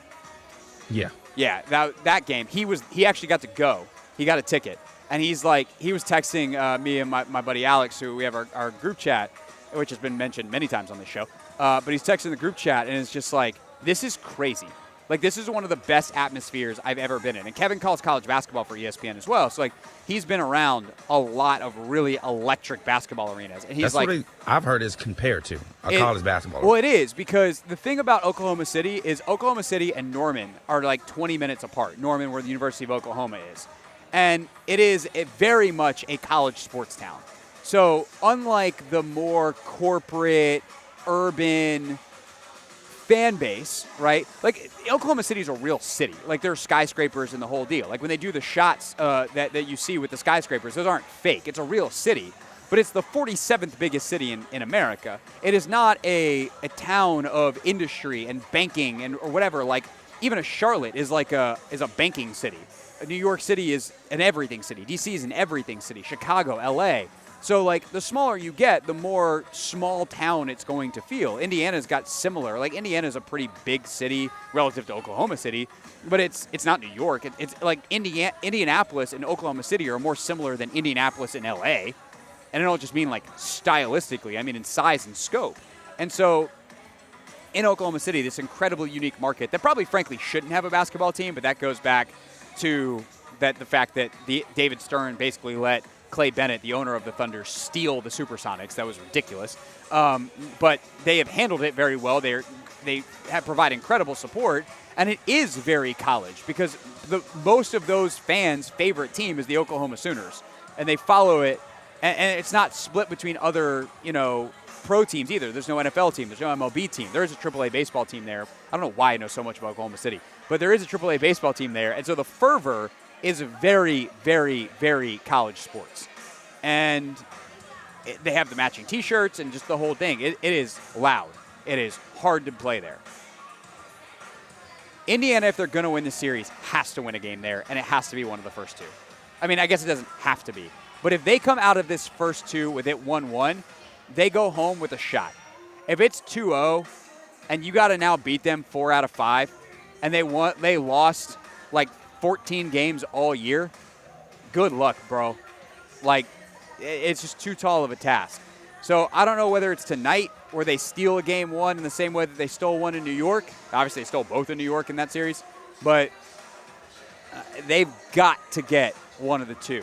And I think the key for Indiana, if they're going to have this go longer than 5, frankly, is can you figure, if not straight out win tonight, can you figure something out tonight that gives you an advantage in Game 2 that maybe Oklahoma City adjusts in Game 3. But you got to do enough tonight that you can go into Game 2 feeling confident, feeling like you found something, and then maybe you can extend this series. If not, I think we're looking at a sweep or a gentleman's sweep. I think Oklahoma City's that good. Ultimately, I think Indiana can do it. I think my official prediction, Anthony, is Oklahoma City in 5. My heart and some part of my head says Oklahoma City in 6, though, and that Indiana really gives this a valiant shot. And there is a moment of tension in this series for the Thunder.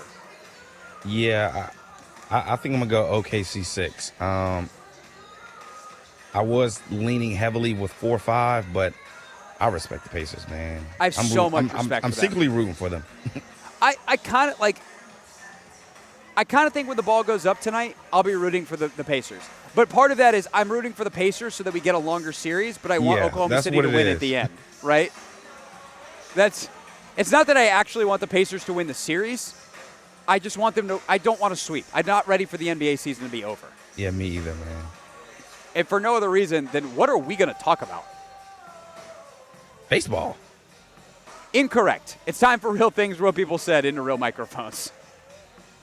Real things. We're not going to suck this year. Real people. 5-11, not very good. Said into real microphones. You know, the culture is actually damn good. All right, we have 55 seconds left in the show. Do we have anything that we can play in that 55 seconds, Anthony?